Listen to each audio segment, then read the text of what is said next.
Good evening, ladies and gentlemen. Welcome back to the Races Driving League for Season 17, round number 11 of the Championship. Welcome to what I have no doubt will be a fantastically chaotic evening. This is the sound heard all around the world. RDL arrives in Austria, and the Red Bull Ring is set to be a very tense place for the next 2 hours. A bull ring, if you will, and qualifying about to get underway here for what should be a cracking affair tonight. I'm your host, like I'll see, taking you through all the action of the next 2 hours, qualifying and the race itself, and of course the championship battle continues on. Landlord just 16 points back from James, but Landlord not here tonight, so James with a big opportunity to try and open that gap up once again if he can nab another race victory. Last week's race, chaos in Spain. Landlord of course took the victory in the end. Can't go 2 for 2, but hoping for his teammate Grumio to pick up the slack. Grumio 77 points back in the standings, not the best of races last time out in Spain. He's got to get his head down now and start working. He can't look back and angry. He's got to continue pushing forward and look for another result here tonight. So into qualifying then, we'll get underway with the first lap of the session being set by Red J in the Ferrari. Ferrari's to the bottom of the table right now, looking to make improvements this time out if they can survive the chaos. Both Ferraris in the mix tonight. Here comes Red J, then off the last corner. We'll have a look at the lap as he goes through. One of the shortest laps, if not the shortest lap of the season, according to my notes. Across the line, start the lap though. Up towards turn 1. Very tight braking zone. They'll be very careful going in. Could be chaos that first corner if someone gets it wrong. Careful to avoid those sausage curbs on the exit as well. And down towards the next, through turns 2 and up towards turn 3. Long DRS straight here, coming up towards one of the tensest braking zones on the circuit. Think back just a couple months ago, Lando Norris and Max Verstappen making contact here at turn 3. And now DRS once again towards turn 4. 3 DRS zones, one after the other in a very tense open start to the lap. Down towards turn 4, Hamilton and Albon have had coming together. Hamilton's had a few coming together with Red Bulls in the past here. Yellow flags in the last 4 corners through turn 5 now. Nice and easy into that long sweeping left-hander of 6. Down the hill towards the left-right combination of 7 and 8. Keeping it away from the gravel that lies on the exits of both corners. And now through one of the tensest parts of the circuit, turns 9 and 10. Oh, a slide there from Red J. And be expecting to see a lot more of that over the course tonight from the whole grid, not just Red J. He comes charging towards the line, 1 minute 5.4, his first effort. Not too bad a start at all. But of course we'll see what sort of times the leaders are setting. Next goes on Ethan, 1 minute 5.455, Aston Martin in behind. And that will be Obsessed Gamers, Aston Martin coming through to start its first flying lap. And we haven't got a reserve in the race tonight. A debutant at that. Tufty Candy makes his debut in the Haas. Looking forward to seeing what the debutant can do. Of course, we've had some fantastic debuts over the course of the season so far. So looking forward to seeing if we can add to that illustrious list already. Here comes Tufty Candy then through the last couple of corners and looking for the last corner here. Sliding on the exit. Curtis goes fast. It's 1 minute 5.391. It's a 1 minute 8.8 for Tufty Candy.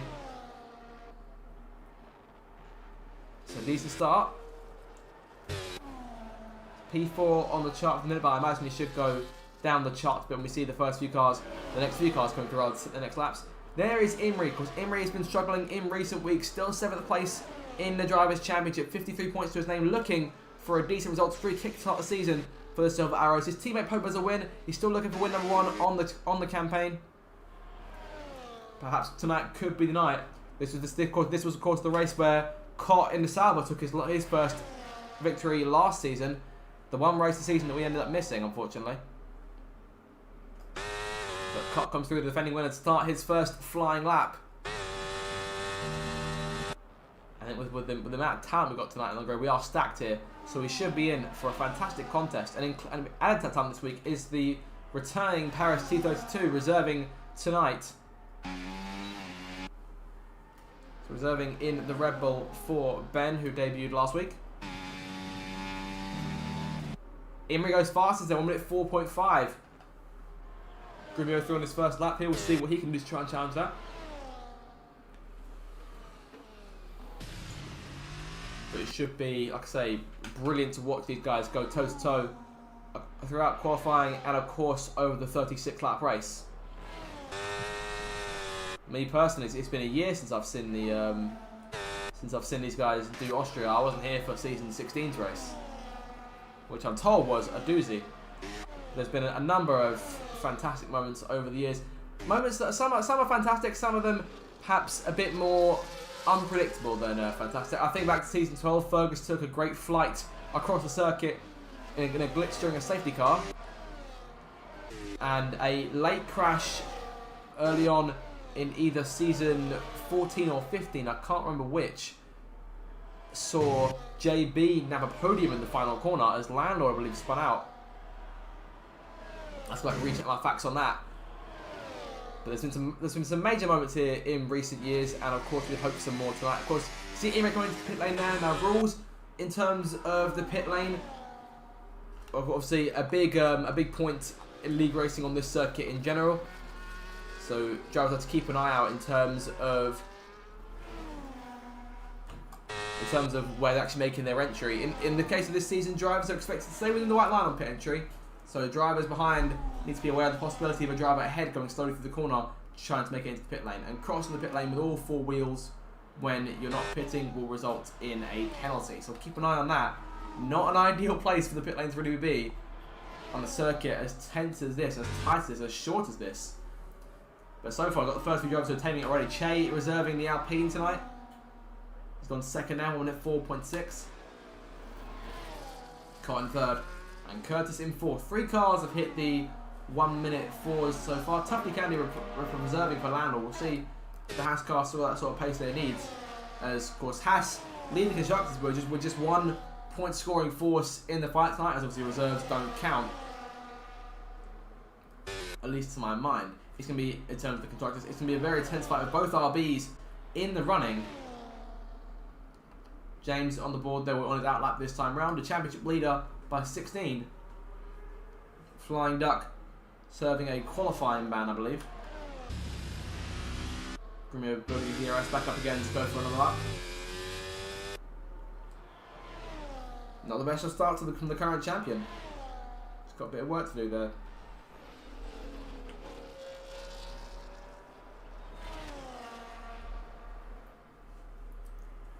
Been out for 2 laps. I think this will be his third attempt. I've actually managed to nail an effort yet. His best time so far, 1 minute 26.1. He hasn't really quite got it nailed down in this. So Haas at P9, P10 right now. 19 drivers in the session, so we're looking at 4 eliminations from Q1. Of course, the top 15 will then go through to Q2, and from there we'll scratch the field down to 10, and that'll give us our top half of the grid, and the top half will go toe-to-toe for pole position in the shootout in Q3. Daniel Aaron retiring from the session in the Aston Martin.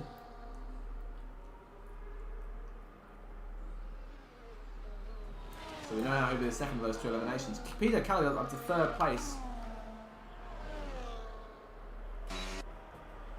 Of course, PJ's fantastic qualifying in China about 6 weeks ago. Not yet forgotten in the minds of RDL viewers across the globe. Could he be prime placed for the same sort of thing this time around in Austria?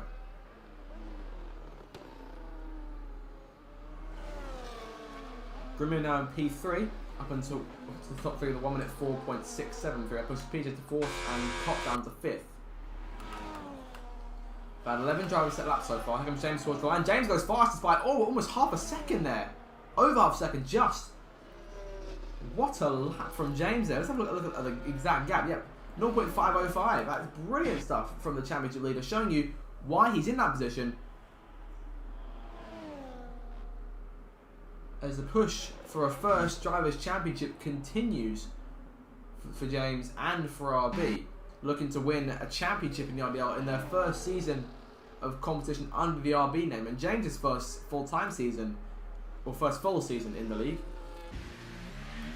Of course, both he and Flying Duck joined the RDL midway through season 16, and now in season 17 making their first full campaign. And a fantastic job so far. James in first in the standings, Flying Duck in 8th, both of them with enough points to take RB to 2nd place in the Constructors' Championship. But the Haas team are still keeping them polite, keeping them on their toes. 22 points separating the 2 teams going into today. After this race, 14 rounds to go in the championship. So that'll include the remainder of the real life calendar, as well as the inclusion of a European Grand Prix, which will be taking place in Portugal later on this season, we can announce. However, as to whether or not, as to which circuit will host the finale, which of course reverse grid as we always have done, unsure as to which track it will be. Last season it was Abu Dhabi. Typically we'll be going to Brazil for the shootout. That was where Grumio seized the title last season. And I'd imagine we'll be going back to Brazil for the shootout there. But we have a title fight on our hands. It's certainly looking like it'll be that way. 7 minutes to go in Q1. Here comes Pope towards the line. It validates at the last corner. Even though that time was quite slow as it is, so he's got a bit of work to do here. Now he's really got to put his foot down and get to work. We'll keep an eye on him as he continues on this lap.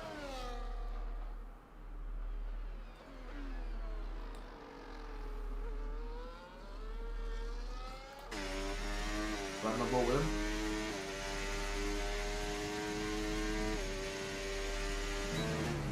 Into turn 4, locking up once again.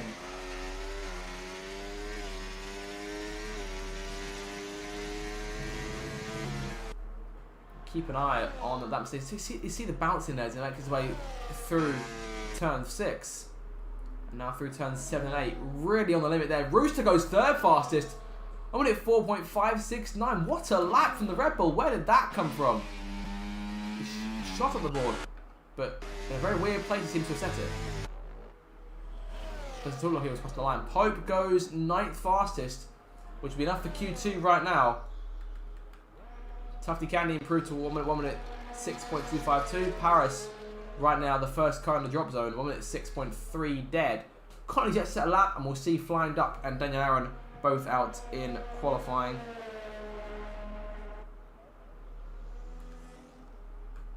Webbsy into second now as well, out on the racetrack. So we've got a few new drivers up front who are sort of shutting their stuff in the early stages.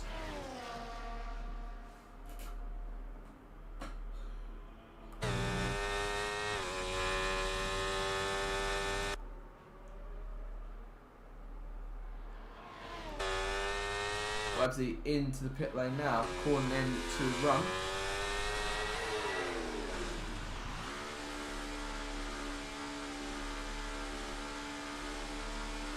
The majority of cars in the pit lane now. Pope still on the circuit.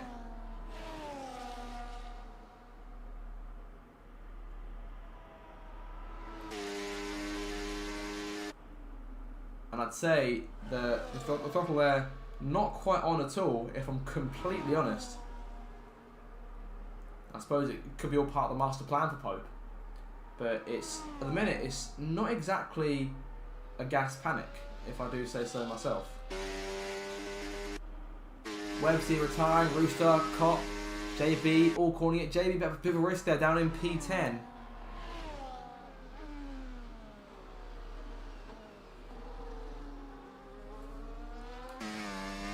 Curtis P11 right now. You see it on board with him as he runs towards turn 4.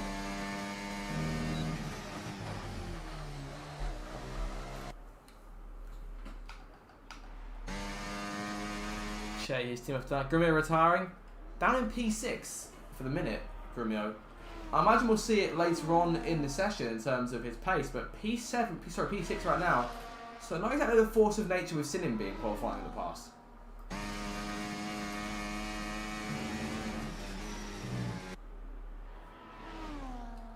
Curtis last corner here, looking to solidify his place in Q2.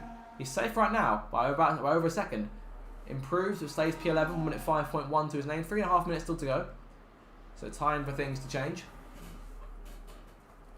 Red J in Q2 at the minute. Imri retiring, so that is 6 of our top 10 all calling it quits. Excuse me, that's 7, sorry.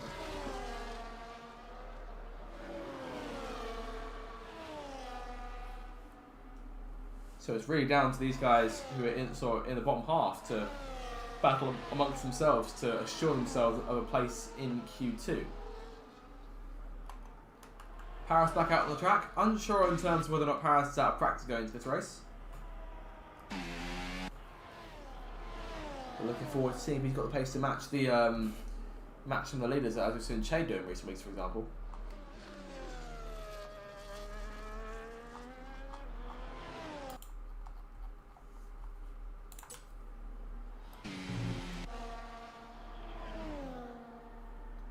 Yellow flag there, that has stopped Alpine in the circuit, and that is Curtis who's stopped to let him go.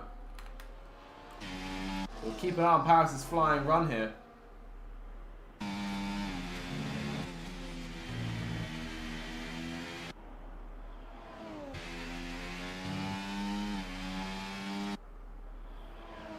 So here we go. Let's see if Paris has got a lap here to get himself out of Q1.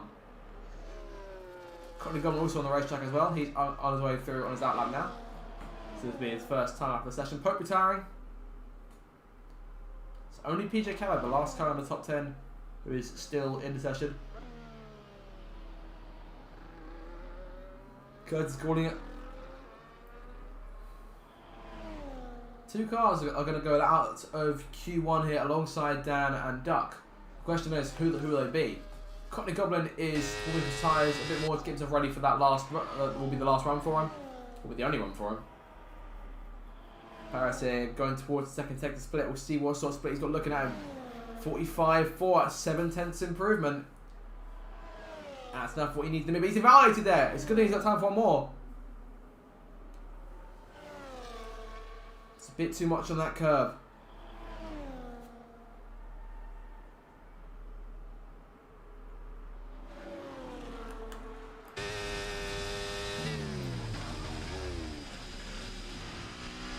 Up through turn 3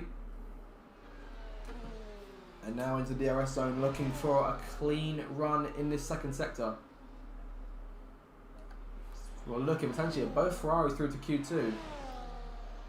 Paris a quarter of a second up in the first sector. He needs a bit more than that. He needs to get himself back to around that sort of 7/10 gap if he can. Got the Goblin 45.5. It's these two I'm mainly looking at. Obsessed Gamer is there on the bubble. If one of these guys improve, he might be out, but he's on lap himself. Down by a 10th. Tuffy Candy into the last two corners here. Looking to push into Q2. Keeps it within the white lines and towards the line. P14 for him. Courtney Goblin improve, it wasn't enough. P16 for him. Can Paris squeeze himself into Q2? P15. Obsessed Gamer goes out. And that'll do it. Dramatic end to qualifying. Paris escapes Q1. Courtney Goblin does not.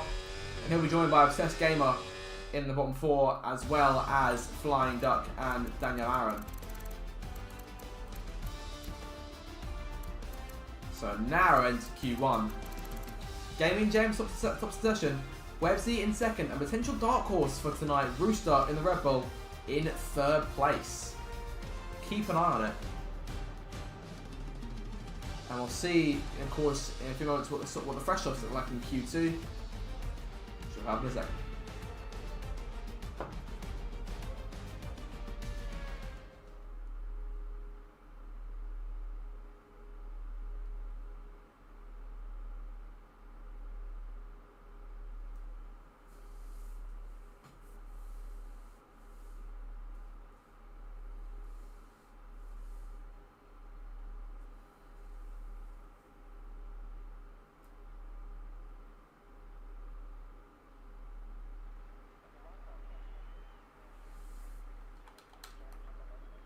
Here we go, time for Q2, and this is where things start to get a tad bit more interesting. 5 drivers will go at the end of this session. The question is which 5 will it be, and who will go through into the last part of qualifying and fight for pole position.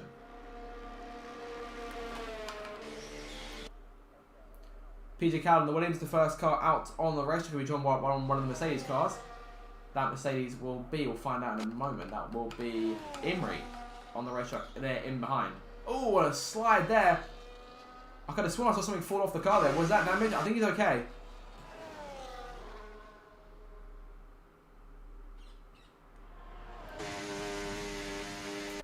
towards turn 3.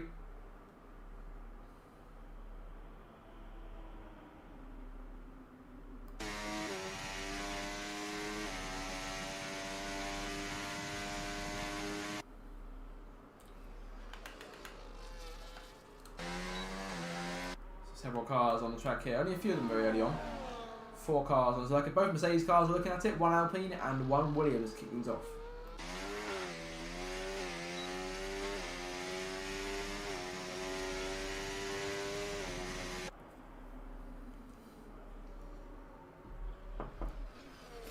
Pope also validating there. I think we're seeing a different line for these Mercedes cars early on in the session. Let's keep an eye on Imrie here as he starts his first lap of the session.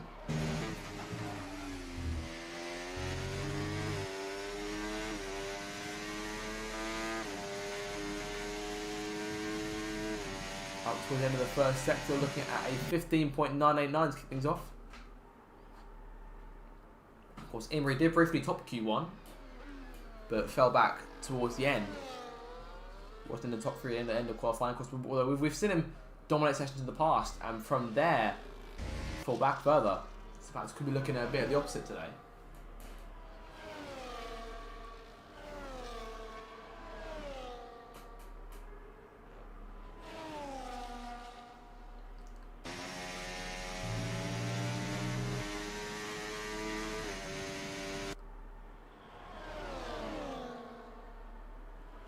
Last corner for him. Really starting around there. PJ goes fastest, 1 minute 4.7. What can Imrie pull out? 1 minute 3.9. What fantastic pace from the Mercedes down at the main straight there. Imrie goes fastest by about 8/10 there. Curtis goes third. Where is Pope? We'll see what Pope's got to offer. Can he back just Thibaut? 45.5 in the second sector, but only 1 minute 5.4 for Popes. Not a fantastic start.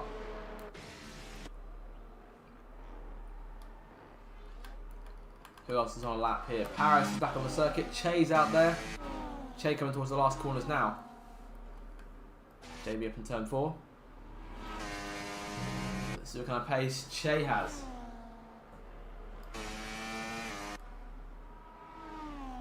Che goes P2. Slots in nicely there between Imrie and PJ with 1 minute 4.3. Really sort of bridging that gap between the pair of them.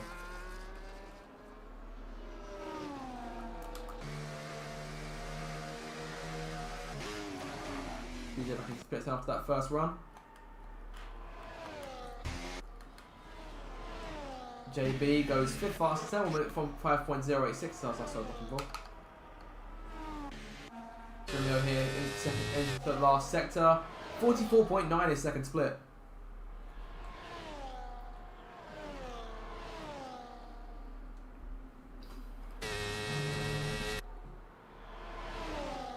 Lucky Lambert joins the session. I think these will have a full grid for tonight's race. Romeo goes P5. So not fantastic so far from the reigning champion. Could be in a little bit of jeopardy. Actually, I imagine he'll make Q3, and that'll be what he perhaps tries to pull out a bit more.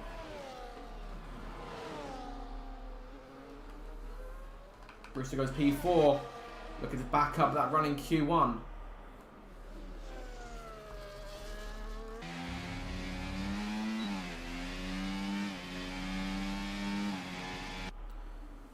Fantastic in qualifying last week, to my memory, and this week here in Austria so far. See if we've got the chops to make it through to that last round. 9 cars at set times. Here comes Websy in the last sector. 45.009 is second split. Everyone will be established coming towards the last 2 corners. Oh, there's a LP on the grass there. I think that caught us a bit by surprise. It's still 1 minute 5.2. It's enough for the minute, but when we see a few more times on the board, that could be a concern. Paris on that lap here. And in set time that first round. On that first run, rather.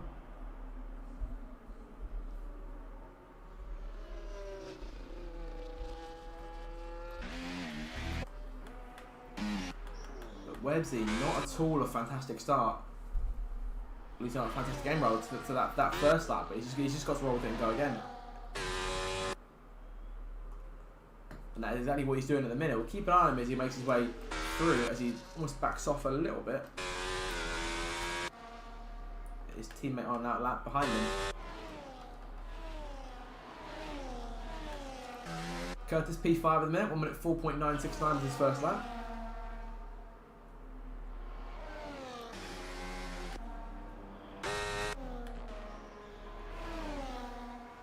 Here come the next few cars through to begin their next runs. Paris back on the circuit. We're still back on a time lap that we're looking for.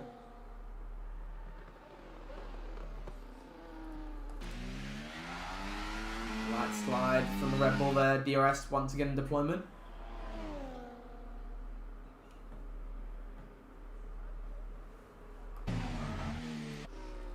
You're sort of hearing the tyres squeal a little bit there on entry corners.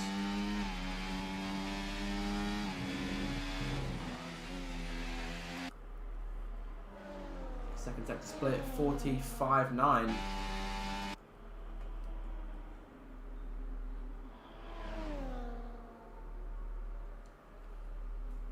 Into the last two corners, going to try and slip back from here. Yellow flag up. Oh, invalidation there. He's run over the curb of the last corner. Yeah, 1 minute 6.015 as he still saw out the lap. But the pace isn't fantastic from Paris at the minute. Tufty Kane now starting the next flying lap in that car. Collins P3, 1 minute 4.737.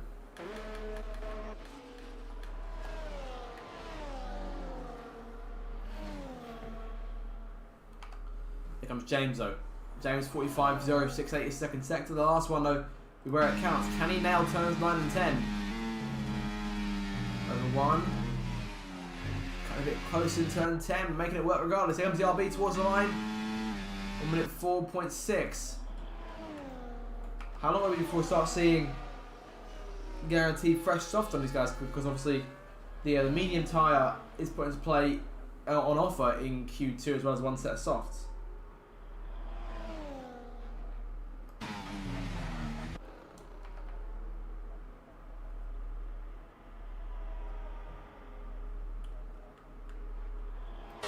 P4 now, 12 seconds down, so we'll keep waiting for a minute. Grimion on that lap, looking to improve his place.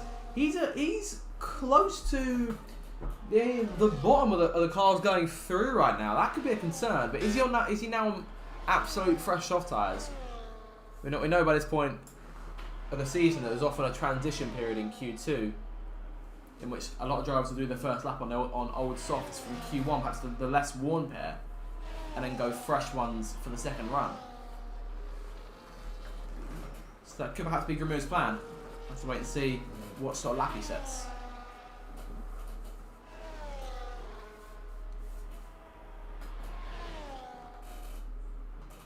10th up in the first sector. Slight lock up there. It's down to P9 now. With Pope now in third place, 1 minute 4.406 from the season 11 champion. Who, if I remember correctly, has won here in the past.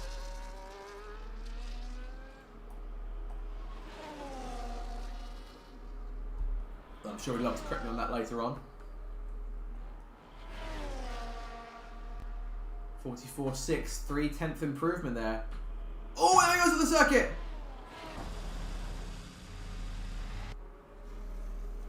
Grumio on what could have been an extra lap falls down to P10. And that could have been an absolutely fantastic lap. We saw he was improving by a few tenths there.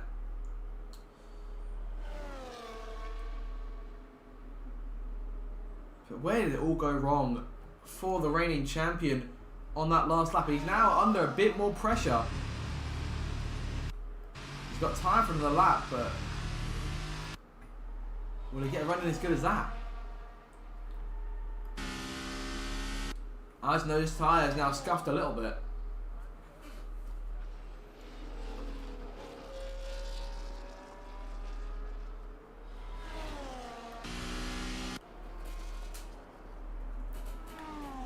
JB on that lap right now. Tufty Candy also on that lap, waiting for that McLaren to go. That's going to be a bit of room for Sauber behind as well. That'd be Websy, who sits in second place once again. Letting Tufty Candy go. Imri, the one car to have retired from this session so far. Imagine that 1.39 and he's safe in Q3. These guys below must be a bit more concerned about. Any improvements from the bottom 5 could see Grumio falling away from qualifying here. Has he got time to bolt another set of softs and go for it? I think he's got to try. And I should imagine he had enough time. He's got about 2 minutes to get back round to the line for another effort. As he's may have cleaned the tyres. Looks like he's going full blast again. Yes, he is. Max ERS. Let's see what the champion's got this time. Down the main straight, starting that first lap. The crowd's starting to overlook the sun slightly. This guy's a lot more grey here.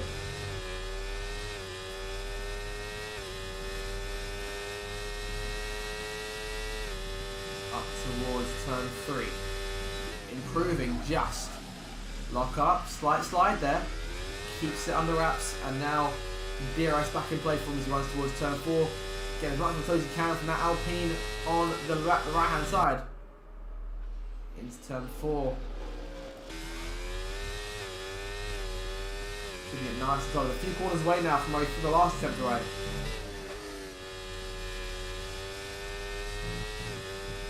Improved by almost 3 seconds again, so it's deja vu. No fuss through turns 7 and 8 into turn 9. Gonna go down to P11 now. Can he secure himself a spot in Q3? Up to P2, and that's more like it from Grimmo. That is the supersonic speed we've been expecting from him. JB into P6 now.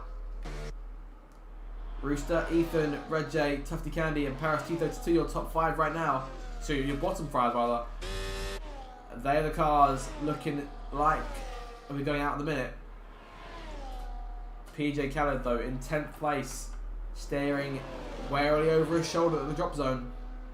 JB retiring, looking like he's safe to go through. Unsure as to look at the time left in the session here. Yellow flag can stick 2 and 3 for the minute. I imagine those should clear up.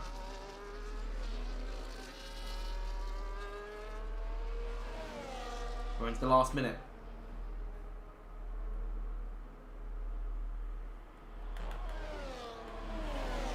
Curtis with the last car in. Paris and Tufty Candy now both set lap times. 1 minute 5.6, 1 minute 5.6 on both, but only a matter of hundredths of a minute. But it's clear that both cars are staring elimination square in the face.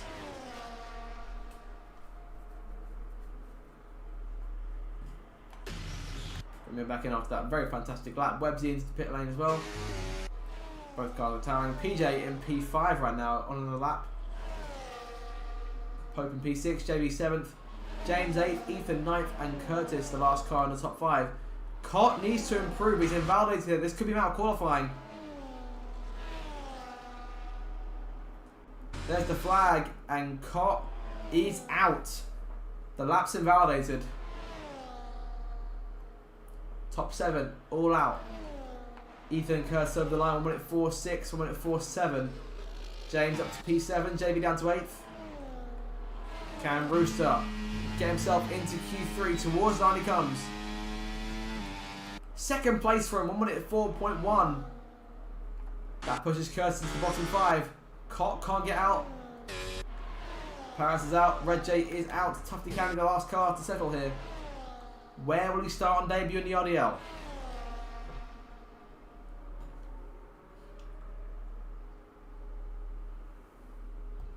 And he's backing off. It's looking like P15 for him. The end of what's been a scintillating Q2 session. Imri tops it. Rooster this time 2nd. Grimio 3rd. Websy 4th. Che in 5th. PJ Khaled 6th. Pope in 7th. Championship leader James in 8th. JB 9th.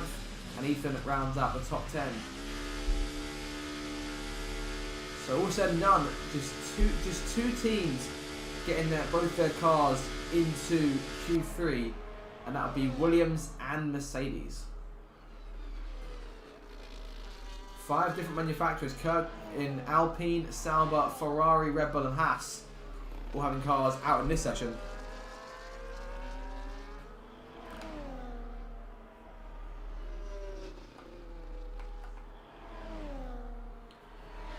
James there, we're still looking to see a bit more pace out of him for Q3. But for now, he's done enough to get himself into Q3. It's P8 to the flag. And we're now moments away from the top 10 shootout pole position. Your 10 finalists will be Imrie, Rooster, Grumio, Websy, Che, PJ, Pope, James, JB and Ethan. And by only a number of hundredths of a second, Curtis goes out, Cott will be eliminated, Red J, Paris and Tufty Candy all lining up the bottom 5.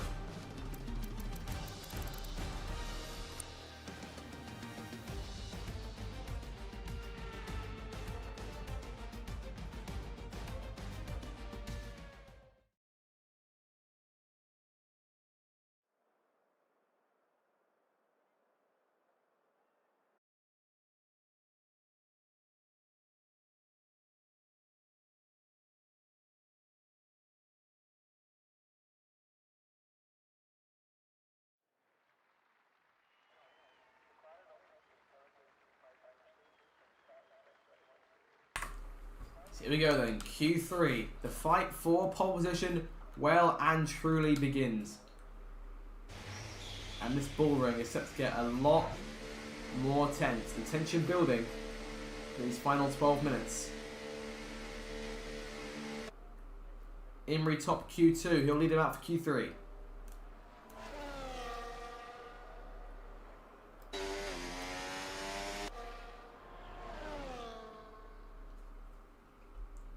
PJ car that behind.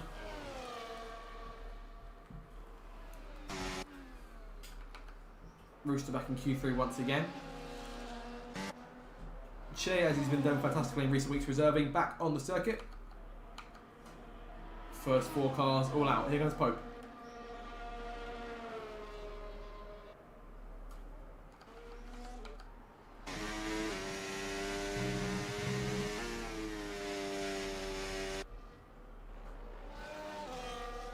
And we're going to have all the pressure on him now as he looks to try and secure pole position for the best possible seat in the house. But now it's time for these drivers to put their money where their mouths are and see who's got the guts to re-go for it here and take pole. Here comes Imrie's first lap.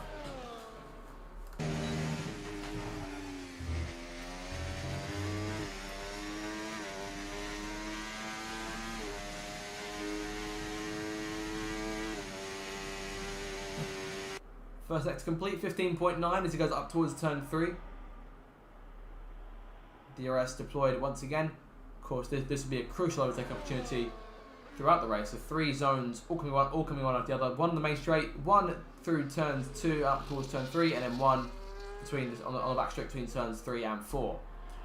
Imrie through 5, and now looking towards 6, cuts back in from the right to the left, avoiding that curve, and on the exit, getting away nice and clean. 44.2 is split.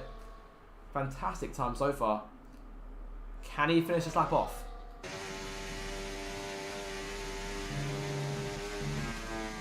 Gets loose there through turn 9 and keeps under control through 10. Very close. You're moments away from, you're just into away from error every time. You've really got to slide the car through those last couple of corners. The more high speed corners where you need to do that to have a good time, but you've also got to make sure the car doesn't slide away from you as the lap continues on, as the pressure sort of builds. But Imrie fastest so far, 1 at 3.9 once again, and a 3.9. The only driver so far to have done that. Che goes second fastest, 1 minute 4.2. PJ third, 1 minute 4.5. Rooster, 1 minute 6.7. Not a fantastic start.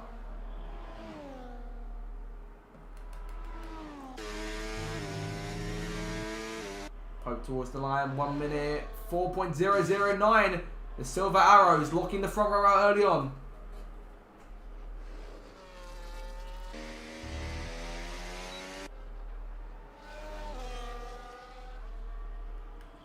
So 5 cars, set times. Websy starting his first lap. Grumio on towards the end of his out lap, looking for his first timed run. Hoping to avoid that same mistake he made in Q2. JB on his out lap as well.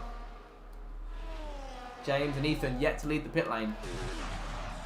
Big rock up from Websy at turn 3. Grumio starts his first final lap. Here we go.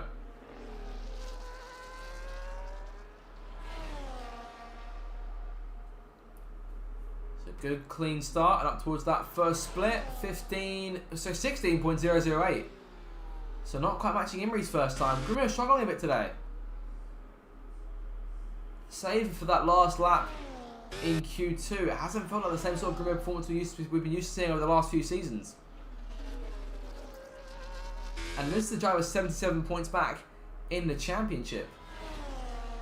Of course, a big opportunity to gain his teammate today, but if James outscores him, then that could be pressure on.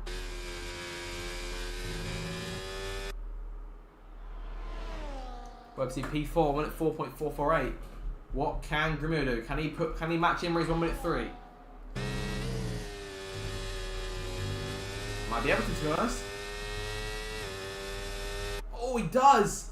But 17,000 of a second keeps Imri in front. This is going to be a very, very close qualifying. Has Grumio got more in the bag? Was that his final form? We'll have to wait and see. JB on the racetrack now. Fantastic lap in Q2 to get him here. JB a controller player, and to slide the car like it's been doing is absolutely fantastic to watch. 44.6 second sector, not bad at all. Could put himself into P7 potentially this run. Perhaps he's looking at the top 5. We'll have to keep an eye on it here. Last 2 corners.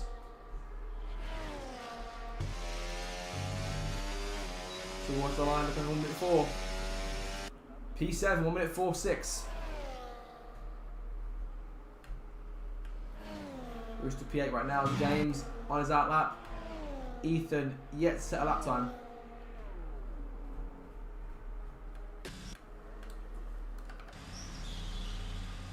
Coming back in the pit lane now.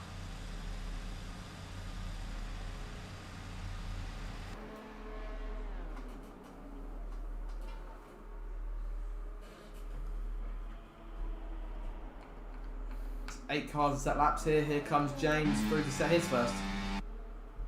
5.5 minutes left. The championship leader needs to muster up a good lap. Submit on perhaps match Imri's and Grumio's here. He wants to add win number 5 on the season.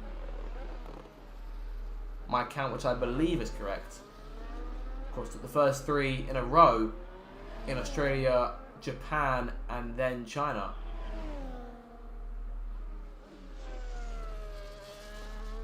And scored the victory in Canada as well in a dominant performance. 5th place last time out in Spain. So looking for that 5th win of the season. 5th win from 11 potentially.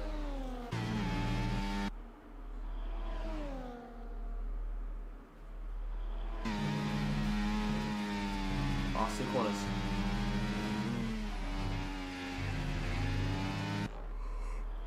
Keep it under control. 1 minute 4.008, and that's just what? That's just a thousandth of a second faster than Pope. Look how close this is right now, ladies and gentlemen. Look at this. 400th of a second covering the top 4 cars. It's 0.6 covering the top 9. And it may only get closer. 4 minutes to go. Everyone's going to have time for at least one last run from here.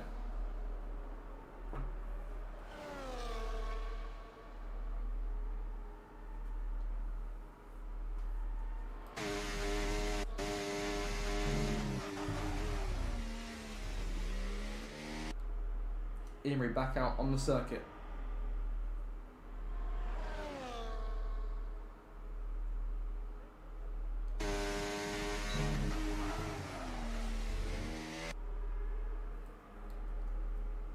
And I imagine we should see a number of drivers re-emerging back on the circuit.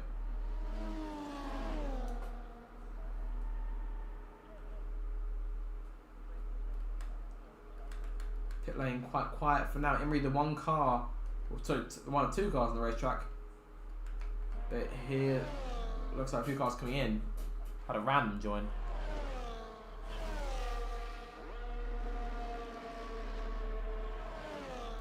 Imri starting his next lap, looking to soldier on and improve that time. We'll see what sort of improvement we can get in the second sector split. Sorry, the first sector rather. He's up by 4 hundredths.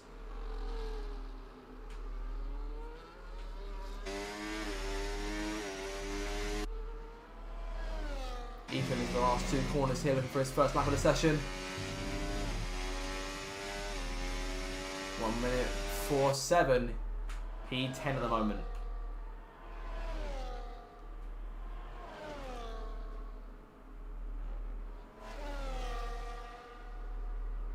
Imri still improving. 8 hundredths now.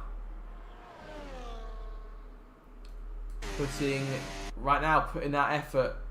A 10th clear potentially.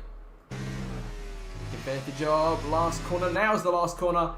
Does he improve his lap? Up by 1/4 of a second. Big improvements in the last sector from Imri. And will that go unchallenged for the final 2 minutes?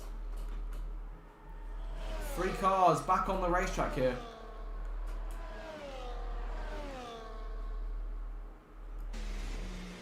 Everyone giving each other a nice bit of room so there's no risk of being part of a queue.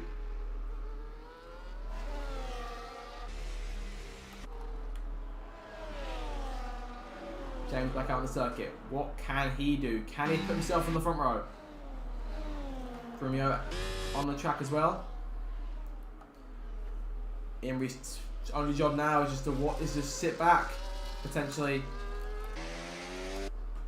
But will he look to try and improve a bit more?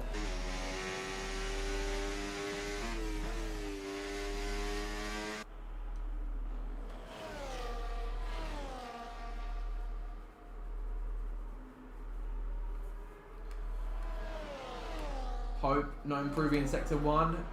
Rooster invalidating this lap. He's got a minute to get round and keep himself one last chance. It's P5 right now. It's been a fantastic qualifying for him, but he can't guarantee the cars, the bottom 5 won't improve. Change sector 2. Pope retiring. Oh, he's gone off.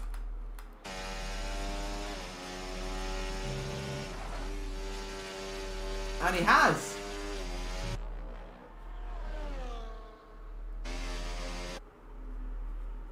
He's wound up in a wall there. I can only wonder what actually happened to make him end up in that wall. Whether it was a lockup or what. JB last corner. Check a flag. 10 seconds away from falling. JB into P6. Half second down the pole time. And here comes the flag. Rooster just made it round.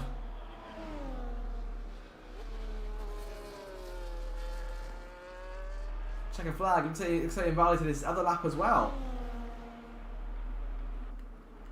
People are retiring out of the way here, just on the circuit. Imri of the line, 1:03.7 is his effort.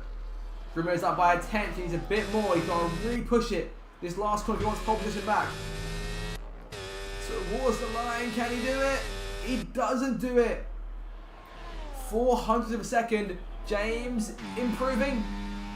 I think he stays P3. He does, in the end. Imri takes pole for Austria.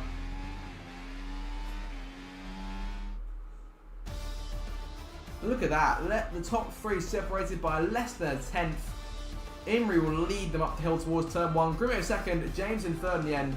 Pope 4th, Websy 5th, Rooster 6th, JB 7th, Che 8th, PJ 9th, and Ethan rounds at your top 10. That is your starting order for the Austrian Grand Prix. We will be back for what should be an absolutely classic RDL Grand Prix in a matter of minutes.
We are back, ladies and gentlemen, and the heavens have opened, which might make this Grand Prix a little bit more interesting. Welcome back to Austria, and we are in for a tense 36 on this 10-corner circuit. There is the circuit, graphic designed by our very own JB to replicate the style of the 2000s. And what a race we have in store for you. 36 laps. Cott is the defending winner of this race. To win in Austria, as it is, you must have the speed to lead. The question is, who's got that pace today? Imri looks remarkably quick and looking for that first win of the campaign in the same place that Cott took his first win of last season. Moments away now from the formation lap. Here we go. Have a look at the starting grid. We have a full grid now for the race as Lucky Lambert joins us later on. He'll start dead last. Have a look at the tyres, but looking at all wet except for one. Gaming James going for intermediates. Let's have a look at the grid though. So back row, it's Lucky Lambert who joins us later on. Flying Duck with a penalty. A ban for last week starts from P19. Daniel Aaron lines up P18 for Aston Martin. Early retirement in Q1. Courtney Golan P17 on the inside of row 9. Obsessed Gamer, pace improving, but still got knocked out this week in Q1, but looking, we haven't seen him much in the wet yet, so we'll see what he's got to offer there. Tufty Candy makes his debut in the Haas, and what would be Landlord's machine, lines up in P15 for this race, looking for a solid output to get his first ever points on the board. Paris lines up P14, returning to the league, reserving tonight for the Red Bull. Red J disqualified from the formation lap, the whole line up P13 for the start. Cott is the defending winner of this race, won it here last season in a very tense affair. Starts in 12th. Curtis P11 for Alpine, looking to push their effort in the Constructors' Championship. He sits P9 in the drivers, 1 point back from Flying Duck, so an opportunity to gain there. Ethan lines up P10 for Williams. He's got his teammate PJ alongside him in the other Williams. Che lines up P8. His fantastic reserving run continues, looking for some more points just for his own benefit today. JB lines up P7, still 6th place in the standings and just 7 points back from Pope. But perhaps looking at more of his shoulder, Imri, who sits on pole for a minute. Rooster disqualified from formation lap, P6. Websy P5, 4th in the championship, 7 points back from Grumio, in position to try and gain should the Haasman have some troubles. Pope lines up P4, looking for his second win of the season. Gaming James, the one current intermediates, lines up P3, the championship leader. Grumio will start second, the current champion of the series, and a monster in the wet, has to be said. And Imri will start on pole, looking for his first win of the campaign. He took his first win of last season and of his earlier career in the wet in Hungary. Took pole in the dry and won the race in the wet. Could we see a repeat of that today? Lucky Lambert's McLaren lines up to take the last spot on the starting grid. There we go, everyone now in position. Here come the lights. The Austrian Grand Prix, round 11 of the championship. Lights out, foot to the floor. We are underway on a sodden Spielberg circuit. Imri with a great getaway there. He'll lead towards turn 1. Pope makes it through wide for second place as they go into the first corner. It's Grumio who emerges in front of James. Everyone keeping it nice and clean here. No contact in the back. A few cars going wide. In this sense, Red J going wide for the back. Imri leads away. Pope into 3rd place here. James shots one down to 4th. Will he enters the right call? We'll have to wait and see there. Up towards turn 3, lot of spray there. JB to the inside of Rooster as they go into the corner. Websy fighting Che position. You see Cott trying around the outside of both Williams cars there. Can't quite do both of them. Has settled for the one. Back in the points though. Good start from the Sauer. Start working on Ethan in front of him as they charge towards turn 4. Imri shows way by second now. The Brunio. Pope in 3rd place. James in 4th. Cott to the inside. Looking for P9. Can he navigate? Yes, he will on the exit. Cott will be a monster today. Keep an eye on him over the next 35 and a half laps. But it's Imri who's away. 3-car battle here. Websy holding on to P6 a minute. He's got Che and Rooster for immediate company right behind him. Looking to try and close down JB, who's getting right to work here. Rather like Gaming James, who may be struggling on those inters on the first lap. Yellow flag for the back. Not sure who that is. That's one of the Aston Martins. That's Daniel. Is that Daniel Aaron? I'm not quite sure who that was. But someone just got loose there. Softy Candy there on the inside of Connie Dublin. The Brett Ferrari on the outside here. The veteran versus the debutant. Who wins that battle side by side into the last 2 corners. Into turn 10. Tufty on the inside gets the advantage. Tufty Candy into P16. Holds on to the minute. To Aston Martin's bring up the rear of the field as Imri leads lap 1. He's got 1.3 seconds on Grumio now. Pope is in 3rd place. James under a lot of pressure from JB here. Almost pushing towards the gravel trap there on the outside of the circuit. They up towards turn 3. Behind them though, you see Che right on the tail of Websy looking to make a move on the exit. Can't quite do it for the minute. So stay where he is for now. Rooster right behind him, 8 tenths back rather, I should say. And it's a bit of a gap back to Cotton P9. Curtis passing Cottony Goblin further back. I think it was Curtis who may have caused the first yellow because he's a bit further down the field. Let's have a look at position change early on. Not a lot to expect, I wouldn't think. The biggest drop being Curtis, yes, he's down 6 places. And Lucky Lambert and Flying Duck have gained 6 places respectively.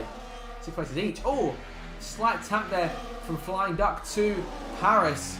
The 2 sister teams of the Red Bull and the RB. Keep an eye on these guys. They'll go toe-to-toe over the next few corners. So Paris hasn't for now. We'll start working on chasing down Ethan in front of P11. Emery coming through up front to lead the second lap and could begin onto the third. 1 minute 15.9, the fastest lap. A lot slower there in terms of times compared to the qualifying session we were faced with a few minutes ago. JB looking around. You see Che looking around too and Websy on the exit. The McLaren pulling alongside.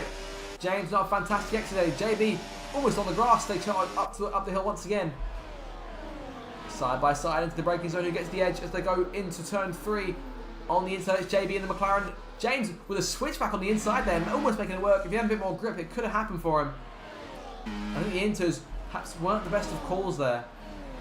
They're keeping pace right now as Che and Websy go side by side into turn 4. Who will be last on the brakes? Che comes very close to tapping James in front, but it'll pay off for him. Risk becomes reward as he takes away P6 from Websy. I can start getting to work on making the move on the RB himself. Down the inside he goes into turn 6. And James off onto almost on the gravel there. Rooster now right behind him. Several places down there. JB P4 is 2.5 to the 3 cars in front. Pope in 3rd place. Grimio 2nd and Imri continue to stretch that lead there, but a bit wide there through turn 9. 1.6 seconds the advantage. After just 3 laps, this could be potentially what we're looking for, but Grimio sets the fastest lap, so he's still got pace in his own bucket at the minute. Over the curve a bit there. Pope chasing him. Lucky Lambert in the pit lane. Making an early stop in this race on just the end of the 3rd lap. Is that a wing change? It is a wing change, I believe. We're looking at damage on that one. Looks like he's lost an end plate. The end plate on the right side of the car. Repaired, he's now away. Fresh wet tyres go onto that machine. Cotton Bruce is side by side here. Sauber looking for position. Bit more from both cars. They run towards the braking zone of turn 4. Rooster on the inside, Cotton on the outside. Slide from Cott and almost sends Rooster with him. Cott goes around the outside, but at what cost? I doubt Rooster would be too pleased with that. It just shows you how tricky the conditions are this early on in the race. The wet weather has hit everyone like a freight train in these first few laps, and they've adjusted to it quite quickly, the excellent drivers they are.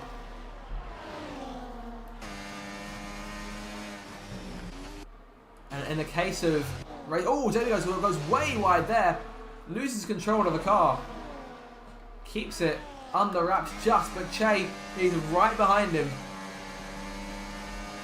practically pushing him towards turn 1.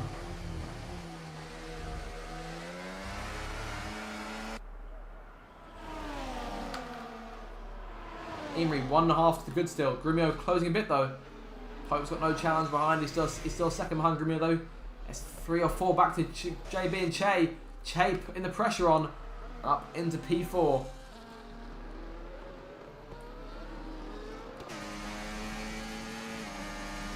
JB on the move though, on the outside, looking for that 4th spot. Once again, if he can try and get it back, he's on the outside. Che maintains the position, but JB continues to stay on him. He's been let out of the cage completely. And it's the pace that these point-scoring drives we've always come to expect from JB at this stage. He's always been sort of hanging around inside and outside the points the last few weeks, but today he looks really on it. The wet weather has definitely appealed to him an awful lot. And even in the dry, he was remarkably quick. Managed to make Q3. Oh, Websy, almost having a swipe at him. James on the inside takes full advantage of Websy's slight struggle and takes P6 away, but a bit wide himself. Could that have been a legal overtake potentially? I shouldn't imagine so. Cox got a Rooster and PJ for company. Paris in the pit lane. Off into the grass a bit there for the Red Bull. Might have damage of some kind. JB, 3 seconds. The first time penalty of the race. And we saw quite a few laps in validated in qualifying. We could start to see some times getting deleted and some penalties being handed out in this race. Inter's going for Paris.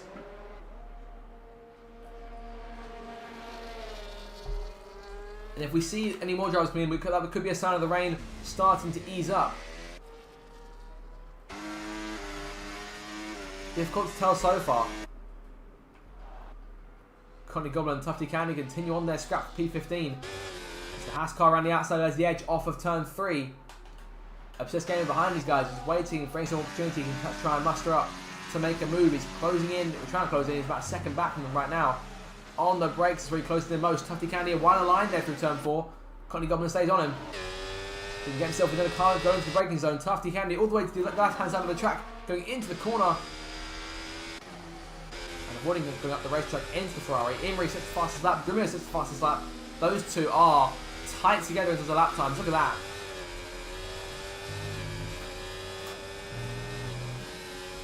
PJ into the pit lane now. Will this be another intermediate tyre change? It could be looking perhaps at the rain starting to ease. And some dry running with a bit of DRS involved could be a lot more fun. It is indeed. The leaders will continue on though, perhaps looking to go a bit longer in their first instance to get as much out of these wet tyres as he can.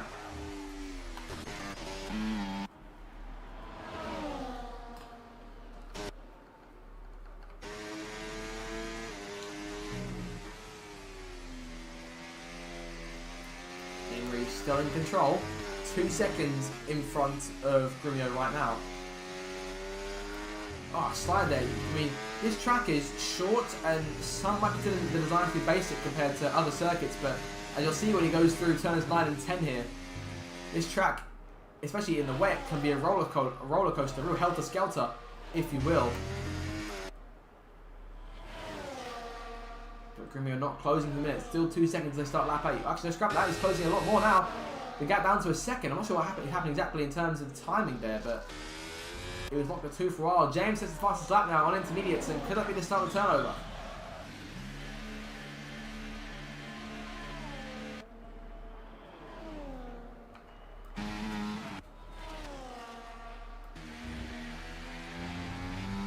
Keep an eye on James here. Rooster in for intermediates. We're seeing a few drivers switching here and there. JB and James go side by side once again for P5.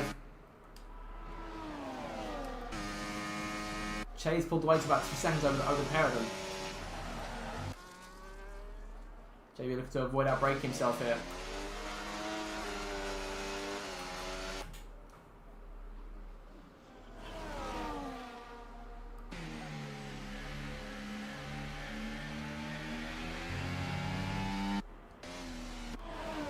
Continue hunting down JB, just waiting for the chance to step out and try and use the opportunity to pass should it arise. Imrie coming in. Grumio will join him. Pope coming in. And the rain is without doubt easing up. Intermediate tyres look to be the ones going on. Double stack Mercedes. Can they play this one well? They might have just... Oh, slight slow of Pope there. Double stack from the Silver Arrows. Grumio gets back out, obviously in front of Pope. Close to Imrie. Now is James in a good spot. He's now fighting for second place. But JB right there with him still, continuing to put him under constant pressure. Chain now leads the race. We're nearing about half of the grid who will be on intermediate tyres at this point. I should imagine we'll see a few more coming in for changes. Perhaps on this lap.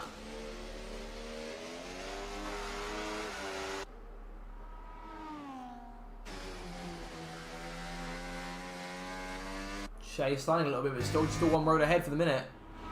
He's keeping it under control, now leading this race. But I should imagine he may lose that lead once he comes into the pits to actually change for those intermediate tyres. The rain is eased off considerably. I imagine after all we could see a line start to form a bit more. Flying duck in between Imrie and Grumio. Che, Websy and JB all in. That will mean James takes the lead. But has James made the right call then? The one driver who started on the intermediate tyres. The longer he can then run those perhaps. But the track does dry up and everyone switches to slicks. He could be in a very advantageous position. Cott still holding in second place. He's staying out in the wet tyres, as has James's teammate flying up. He's got Grumio all over him as they run towards turn 3. The champion not quite getting clear of the RB just yet. This time he does. A lack of grip. You see him struggle for traction on the exit there. He's trying to get the car up to speed. Couldn't quite find the grip on exit, and as a result, Grumio gains a lot more time. Starts to pull away, can start working on hunting down Imri once again. He's still about 2 seconds in front. That gap closing again, 1.8 seconds to the advantage. James now 3.4 in front of Cott. The rain almost stopping here. As we could start to see a dry line start to form in the next couple of laps or so potentially. Just depends on how quickly the track dries.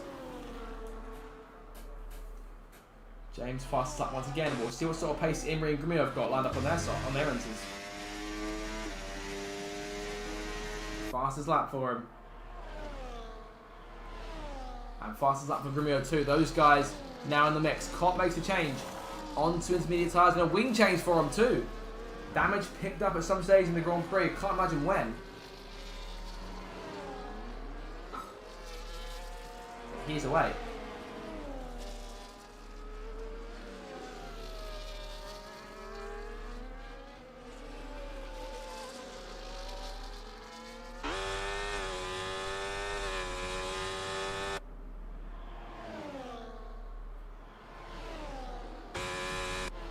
Cott back down to P11 here.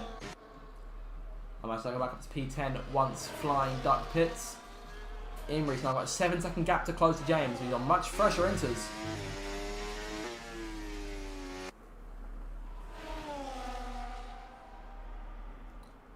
But can he catch James before Grumio catches him? The champion putting on a bit more pace now. He's turned on the afterburners.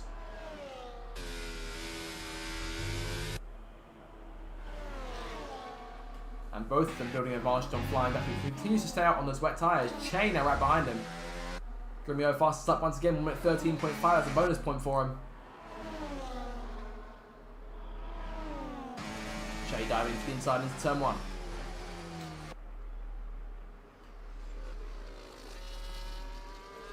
Flying duck off the circuit there, a bit through the exit of the first corner. Pope 1.6 back from him. And closing rapidly. Look at the pace there. Imri brings that gap down to 6.5 and 1 point to James, 1.3 to Grumio behind. This game into the pit lane here. One of the last few drivers to make the change onto Winters. 3 cars still on the wet tyre. Lucky Lambert, Tiffy Candy and Flying Duck. 2 of those cars haven't stopped in this race. PJ and Bruce side by side looking for P9. PJ with the edge going in. Cam Rooster outbreak the Williams. Into the corner he goes. Slight slide and attack on the way past. The Red Bull gets back in front.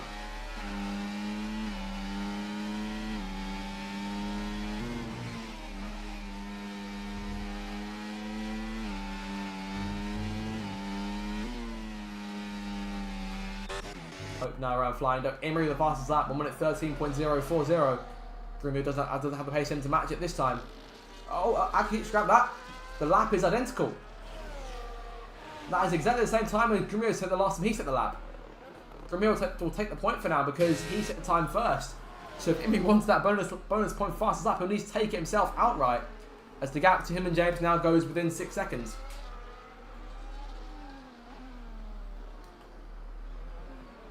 The tyres get a bit more rubbered in now. And how long before we see that dry line start to form? The rain has almost stopped.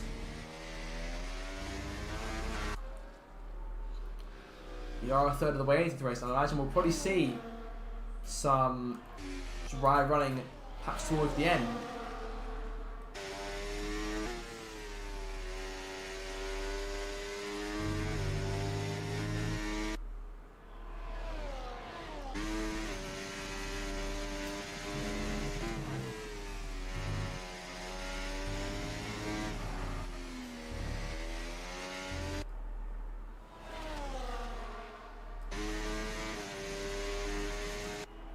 Grumio fastest lap, taking for himself this time. PJ Keller gets the second penalty of the race for track limits. JB has the first one. He just managed to find a around Flying Duck. Fastest lap from Che now. The first car is 1 minute 12, 1 minute 12.9. Tufty Candy gets the third penalty. And the track limiter will probably start to break a few drivers in this case.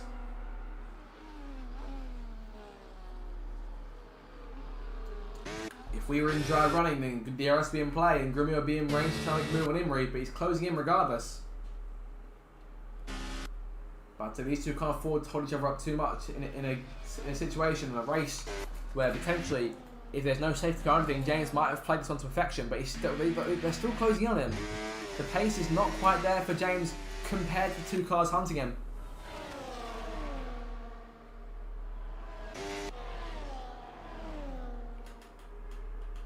Further back, Rooster leading both Cott and PJ right now.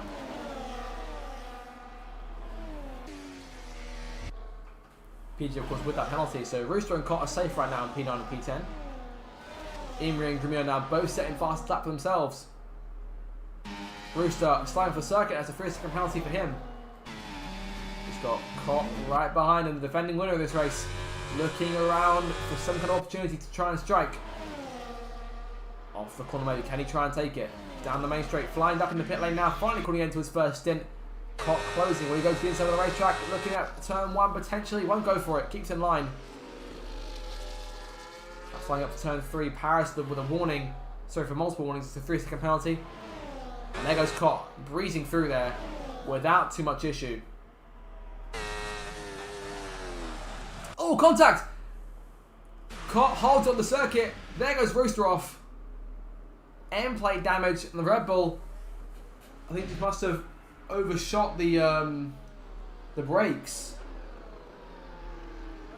But that was very, very tense.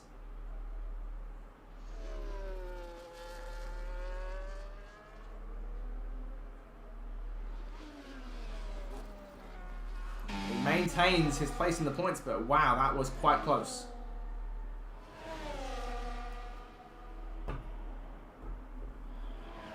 I imagine we'll have to make a change away from that wing onto a fresh one, but let's see if he can carry on. Looks like he's doing okay for the minute. Grumio still within 6/10 of Imri, putting him under a bit more pressure here. Be careful on those brakes now. Now we've seen what can happen. 4.4 seconds the gap between Imri and James. But will that become the gap between Grumio and James as those two, maybe let's go 1-2. Che 6.2 back in 4th, Pope is 3.9 behind in 5th place. So another 4 back to JB, 3 back to Websy. Cott now in 8th, PJ 9th, and Rooster rounds the odd top 10. Has that penalty to think about, and then obviously the end plate being gone on that Red Bull. Could open up for Curtis to try and hunt him down P11, flying duck run to P12 right now to start from the back of the grid. Paris under pressure for P13. Reggie to the outside of the racetrack, looking for it. We could see a live change as he's run through the order. Reggie to the outside, and Paris holds him off for the minute. So Reggie remains P14, Ethan P15, Courtney Goblin P16, then Daniel Aaron and obsessed game with the Aston Martins make up P17 and 18, Lucky Lamb at P19, and just made the change onto Inters, and Tufty Candy dead last. Chase at the fastest lap here, but bonus point now goes to him. These three, second, third and fourth, have all been setting those laps in quite frankly fantastic fashion. There goes Scrim at the inside, looking for second place. Can we try and switch back? He can't do it for the minute. Grumio takes second place. Imri now closing the gap, or looking to close the gap, but falling away a bit. He'll want to try and come back at Grumio for turn 4. He's got to keep right on. Brief slide from the reigning champion there. As the challenger looks to try and unseat him from his throne.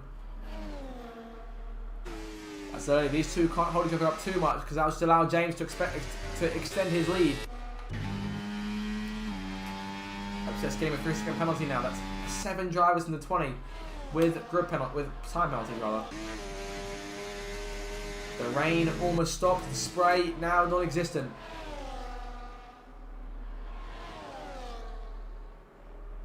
The race has been excellent. We're now halfway home. Well, we will be halfway home when James makes cross the line. He's 3.7 in front of Grumio now. These two have continued to eat away at his lead. As you see them now into the picture. But has Imri got who needs to come back at Grumio? Cock gets a time penalty of his own now.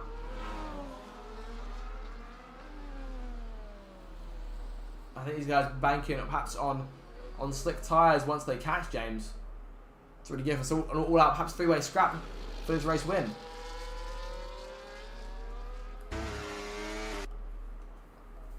And I think a penalty here for any of these guys in the top three would spell disaster and perhaps the end of their challenge for the race win. James in front though, looking for win number 5 on the season as he comes through towards the last two corners to reach the halfway stage of this Austrian Grand Prix. Still a long way to go, 18 laps still to be run. He's got those into since the start here. You see him moving over to the off the dry line to try and get a bit more into those tyres. But the effort's futile at the minute as you see Grumio continue to close in. 2.3 seconds the gap now. Can Imrie stay on him? He's about half a second behind. If DRS comes into play, he's in the right place for it. Lucky Lambert disconnects. Lots of traction on the exit there. James goes in, has been on for 18 laps now. This will be lap 19 for him. Flying Duck gets a penalty now. Only obsessed game was 6 seconds to the minute. He's the only car with 2 penalties in this race. Oh, a slide there. And that could be perhaps a brief telling point here. Those tyres are cooked. Grumio and Imrie like sharks in the water here, waiting for that first little drop of blood to fall from the RB and from the intermediate tyres that have given all they can give so far. 21 laps to go. Rather, sorry, 17 laps to go. I don't know where I got 21 from. Apologies. Imrie still pressurising Grumio all the way. Just letting him know that, you know, once you take James to the lead, I'm right here, buddy, so keep an eye on me. Keep watching those mirrors. Looks like the rain looking to potentially try and start heating back up again. It looks like it's going a bit harder here. Cart sets the fastest lap himself. He's still in P8 right now. But that bonus point be helpful for him. He's in a bit all by himself at the minute. Some could argue that that's idler's delight, but never really know. A safety car will bring everything back into question for everyone. The gap now within 2 seconds between James and Grumio. And Imrie close in behind, about half a second back. Any mistake from Grumio, Imrie's got to be on there to react to. I can see both cars sort of starting to slide a little bit. Here comes James. On a circuit where you've really got to be pushing your tyres to let me see him sliding around as we seem to do all day, but you can see the effect it's now starting to have. Grumio continues to close in, lap 21 for this Grand Prix. Imrie, oh, a bit of a tap there to the back of the Haas. Oh, and Pope is slow.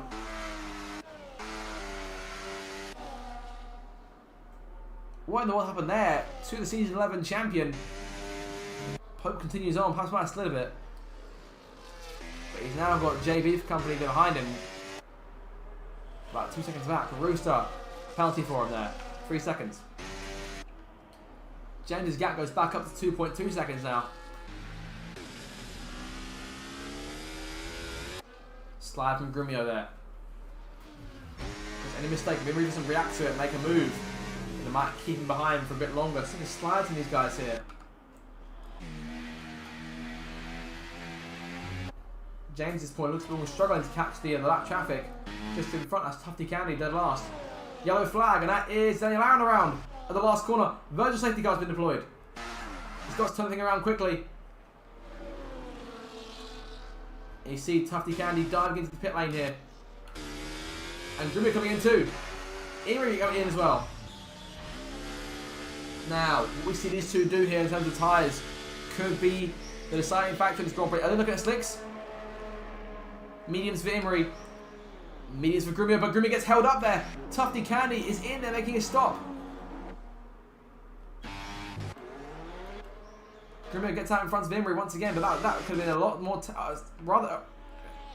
Oh, Grumio sliding there. Insult to injury. Imrie got out in front. BSC will no doubt come to an end here. Have Imri and Grumio just got a free stop under the safety car? They are about 18, 19 seconds back from James now.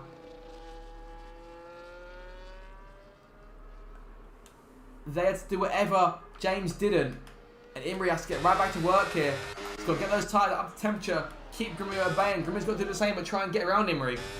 We are in for a race here these last 15 laps, ladies and gentlemen. Keep your eye on the screen.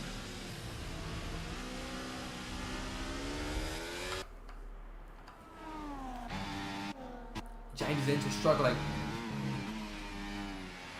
Really sliding here, struggling for grip. Pope now in front of Grumio. Apologies for missing the change, but wow. And Pope, who of course is under no obligation to move out of the way.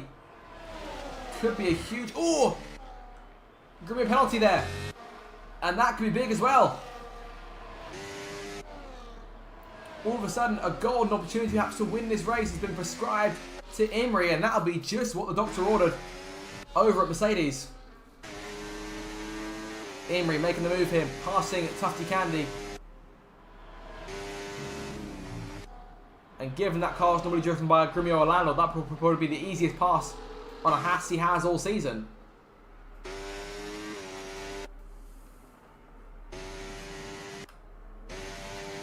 Pope has got Grumio breathing down his neck, and Imri pulling away in front exactly how he wants it. JB and Koch now applying pressure to JB right on the back of Grumio. As the other Haas gets out of the way. Lucky Lambert fastest lap now. No bonus point for him. James in the pit lane now. Chase stays out, so he'll retake the lead. And fastest lap to boot. James coming in, medium tyres going on. And this has to be a sign that the rain is going to dry up. Imri's disconnected.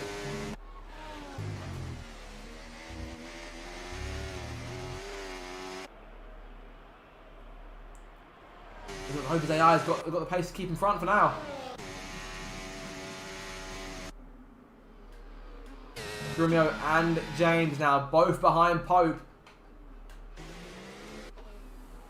And Pope could make himself the best teammate on earth right now if he can keep both these guys at bay for as long as he can to allow Imri to try and stretch an advantage to him.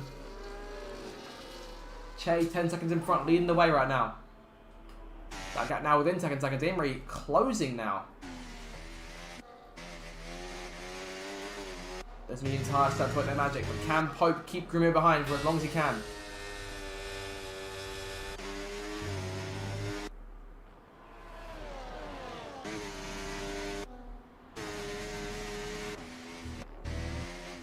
Oh no! Imri's coming in!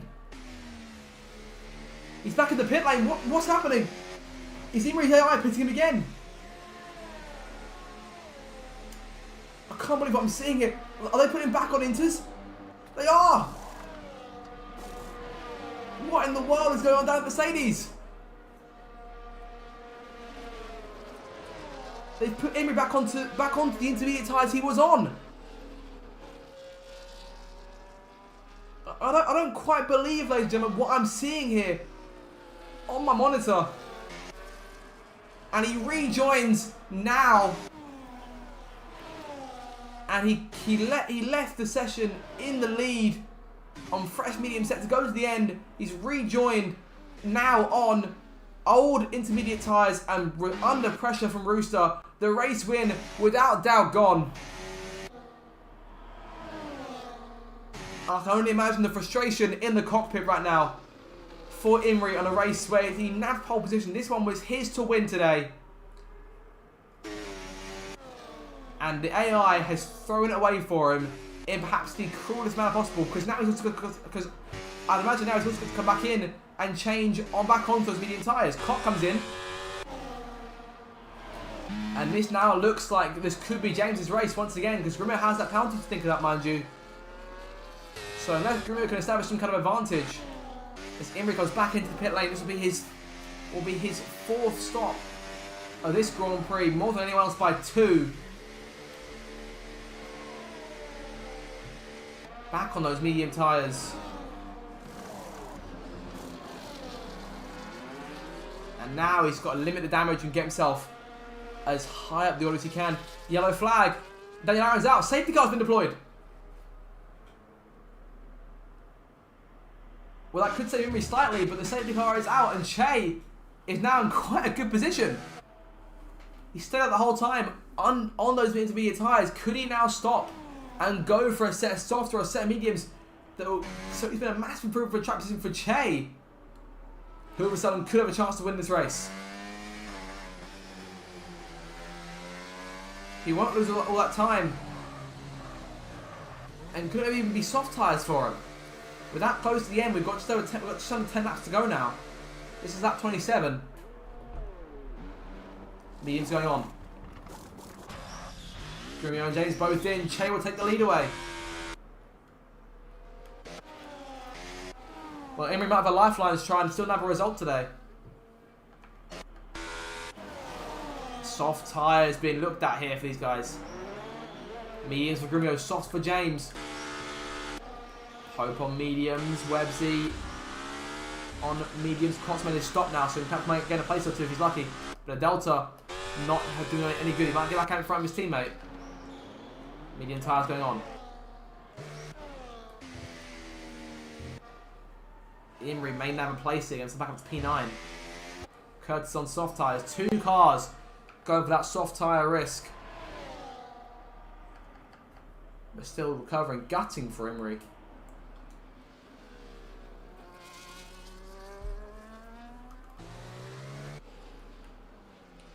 And we said it before, back last season in Monaco, where the same thing happened. He disconnected from the lead. The AI pitted him. He now re-emerges quite a way down the field. It's not over for him yet. There's still a chance of a good result today, given the penalties in front and the fact that everyone will be close together again. But he must surely feel like the win was on today, and this could be potentially Che's day.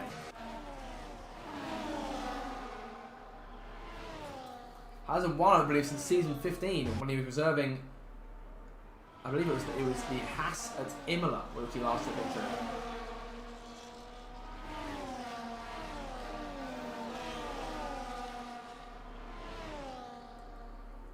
On to lap 28, and the rain hasn't quite let up. It's now dry enough that we can have a finish here. But these guys are starting to be a bit more careful on their tyres. The question is, with the last running car being Paris, or last car in terms of who will reach the end of the train, being Paris in P18, who's reaching turn 4 as the leads go towards turn 3, you wonder how long will we go before we go racing again. I imagine we'll probably get about a good 6 or so laps in these late stages, but all of a sudden this race has been thrown into chaos. We've seen it a few times this season.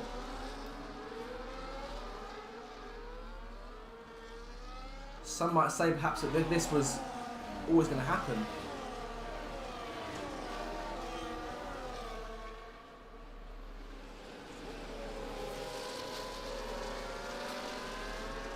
Your order of the minute. Che leads Grumio. James in 3rd place. Pope in 4th. Could he snatch a result today? You never know. He's been up there all day. Cotton back up to 5th. JB 6th. Websy 7th. PJ 8th. Imrie 9th. And Curtis Razziel top 10. It's Flying Duck. Hasn't taken a point yet today in terms of true position. Rooster 12th. Cotley 13th. Red J 14th. Lucky Lambert 15th. Ethan 16th.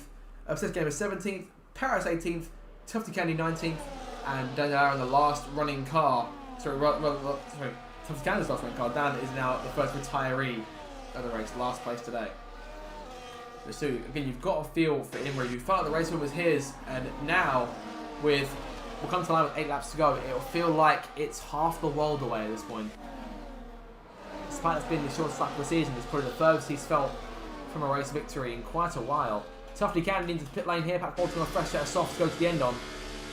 That'll push him to the back of the train, away from being a potential roadblock for the cars around him who are fighting for the win. One of them being his teammate for tonight. Who else to be a teammate to in your debut than the reigning series champion and the record series champion, of course, Grumio, a 7-time champion of the series. Che there, of course, has gone toe-to-toe with Grumio many times before. You think back once again to season 14 as these two went toe-to-toe for the World Championship. It was Grumio who emerged victorious on that occasion. But Che continues to come back here and there, and again, every time he does, he continues to be a thorn in the side of the front runners, like Grumio, in this case like James, like Pope, Landlord if he was here. Been waiting a little while for the chaos to start, the real chaos to start. It's been mainly strategic so far, as the safety car is set to come in this lap by 7 laps to settle it, and we could be about to get 7 laps of chaos. As everyone will be fighting tooth and nail for the last spots. Looking for either the win, the last spot on the podium, or the last place in the points. Che will lead Grumio. Been put in a golden situation, a huge lifeline here. An opportunity to win a race. Of course, as reserves, so the points won't go. He's racing purely for pride to show these guys that he's still got it. There was never any doubts as to whether or not he lost race pace, but how can he close an occasion like this out? Emery back in P9, looking to try and recover a result. Penalties. He said, well, Grumio with that penalty will probably knock him out of the order, but as Che gets to work, pulling away here, the green flag comes back out. 7 laps to go here in Austria, and the train rockets off towards turn 1. James to the outside into the first corner, looking to go for it. Grumio gets back in front. As Emery starts to get to work, he's got 7 laps of his life here. Yellow flag, sector 1. So everyone's okay. Che now Grumio is outside into the corner. Sends it up the track. There goes James at the inside of both of them. Almost 3 wide. Grumio falls down to 3rd. James looking for the lead. Che and James side by side. Those soft tyres look to be used to effect here. Will he outbrake his opponent? Slight slide there. Che still on the outside. Here comes Cott now in 4th. Pope 5th, JB 6th, Emery up 2 places in the restart, into 7th place. The win could still be on for him with the right permutation of things happening in front, but he's got to keep it calm, keep it collected, and try and run his back way back to the field. He's got to hope that the cars in front don't pull away. James and Che pulling half second now on the 5 cars behind them.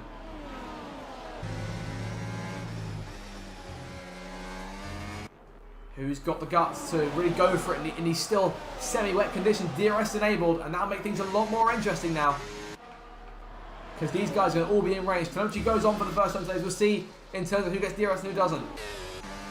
Che now closing on James.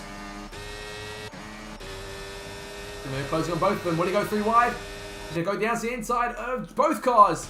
Underneath both slide there, and James gets back in front. Oh, contact again. 3 wide contact. There goes Grumio off the circuit. And the Haas goes around, and that'll put him down the order. Virtual safety car deployed. A brief break in the chaos. Grumio down to P17. His front wing gone. His chance of points chased today, and he'll continue to lose ground to James in the driver's standings. RB, as it stands, will lead the Constructors' Championship going into Silverstone next week. Emery now 5th. The race in nowhere before him. A podium still in sight, perhaps.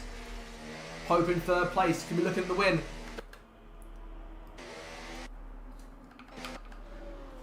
James, of course, led the majority of his race. Trying to pull an advantage. Trying to get himself in a good stead for when the virtual safety car ends and can get back to racing. Cott right behind him in 2nd place. Of course, Cott won this race last season. Not surprised he's up here. In order to win it now, he needs to take the lead and create a 3-second gap. 5 laps to go. DRS back in play. The green flag goes back in the air. Pope to the inside at turn 1. Can't quite make the move stick. Grumio retiring. He's calling an end today in the pits. Emery trying to thread the needle here. He's going to go for Che. Pope is past him. I've just game around the pit lane here. Looking perhaps to repair damage. Might have got a knock from perhaps hitting Grumio low pass. Emery sliding there. That's going to allow JB back in the picture. JB around the outside. Takes away P5. The track is now stopped raining. Everything is dry. We're looking at a dry finish this race. James in front. Cott in 2nd. Che 3rd. And Cott, in order for everyone else to have a chance here, has got to keep James under pressure for the next 4.5 laps. Webbs into P9 here. Flying Duck on his outside. Duck falls back out of favour. Red J, the last car outside of the points right now. He's got a train of cars behind him.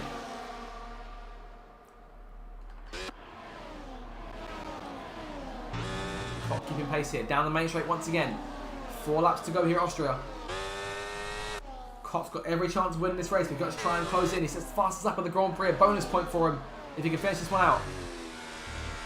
Slide for James. That could be the opportunity he's looking for. Overtaking use. DRS and deploy. A slight run through the grass for Kopp. It takes the lead away.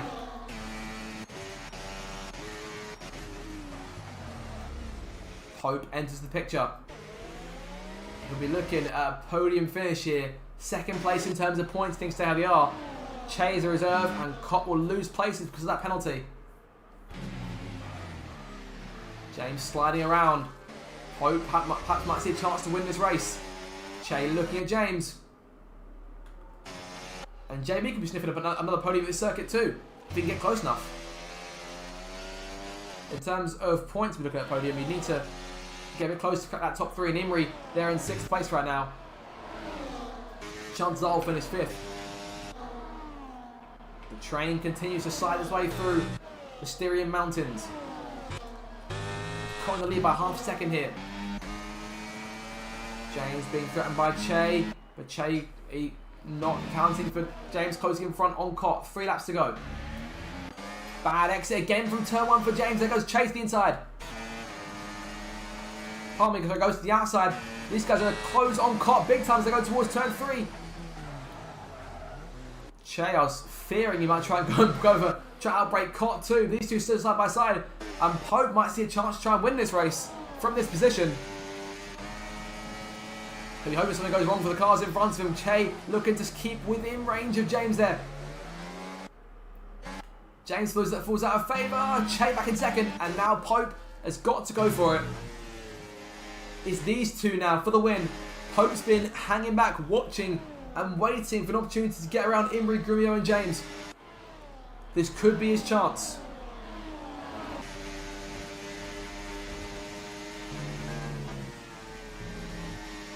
Under the slide, those soft tyres starting to fall through now. Kopp leads him back to the line, 2 laps to go. Pope closing on James. When will he go for the move? He won't go for it just yet. They're both going to have DRS. James struggling out turn 1. There goes Pope to the inside. This could be the race winning pass. The big thing here is, of course, Pope takes the place, but the thing is here, as neither one of them are leading this train, they'll both get DRS regardless of who's in what place. So I argue it's probably better to be in front of them on the final lap. And this opportunity, this turn 4 here, in a lap's time, might just be last chance saloon. Che threatening Kopp here, looking to win this race on track. Che will win it. But of course, we'll not have the points. It's 25 points on the line here for James and Pope. That's what they're going for. Technically, Che will win the race.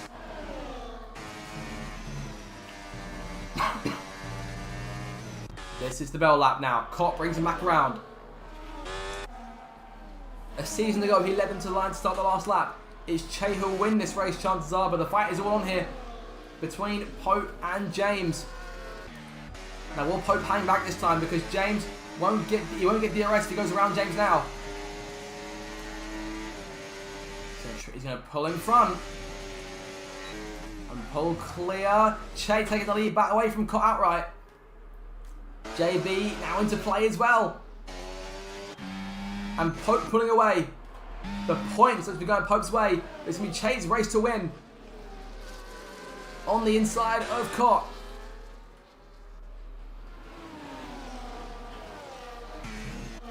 Che as well as Pope. Those two were the cars who were trailing the 3 leaders throughout. Che briefly led the way, and the gamble to stay out on intermediates as long as he could was paid off in the end.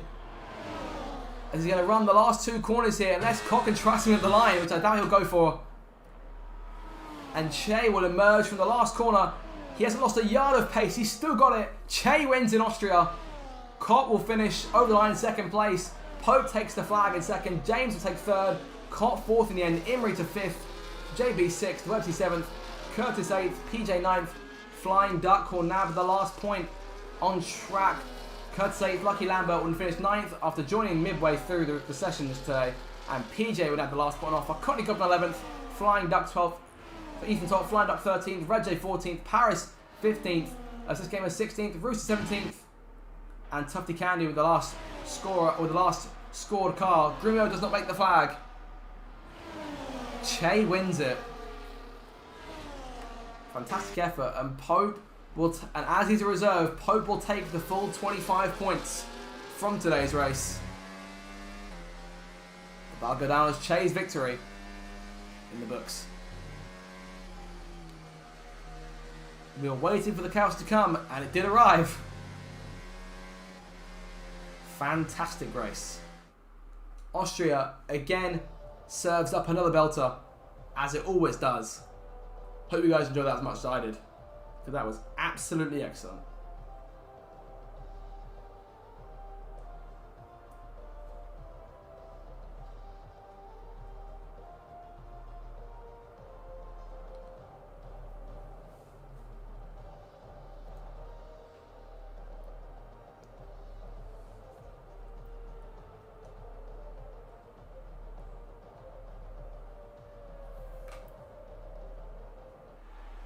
There it is. Che wins for Alpine. It's Pope in second and James in third.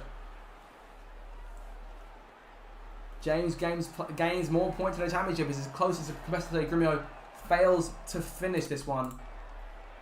But Pope will gain big points. Will overtake Grumio and Webbsy in the standings and go to P3. Pope the third driver to reach 100 points this season.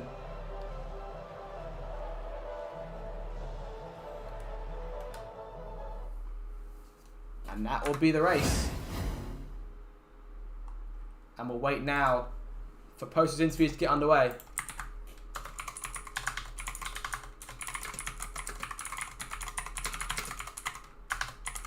And we have the first one here. James arriving to chat. Almost immediately, James. Podium finish in the end there, but mate, I'm sure you perhaps thought there could be a bit more to that. Talk us through it. Yeah, felt like it could have probably got a win. I think I just made the wrong choice of tyre at the very end. But I mean, still, I'm pretty happy to win considering the start. But I lost loads of places and that with that gamble. But yeah, I'm quite pleased with the result. P2. P2 in the end, after, of course, thanks to Che being the reserve in the situation. So obviously, expanding your lead in the championship. Lando wasn't here tonight. Grumio failed to score in the end. I think it's looking more and more like your season, to be honest, mate. I think you have to agree with me at this point because we're almost halfway through.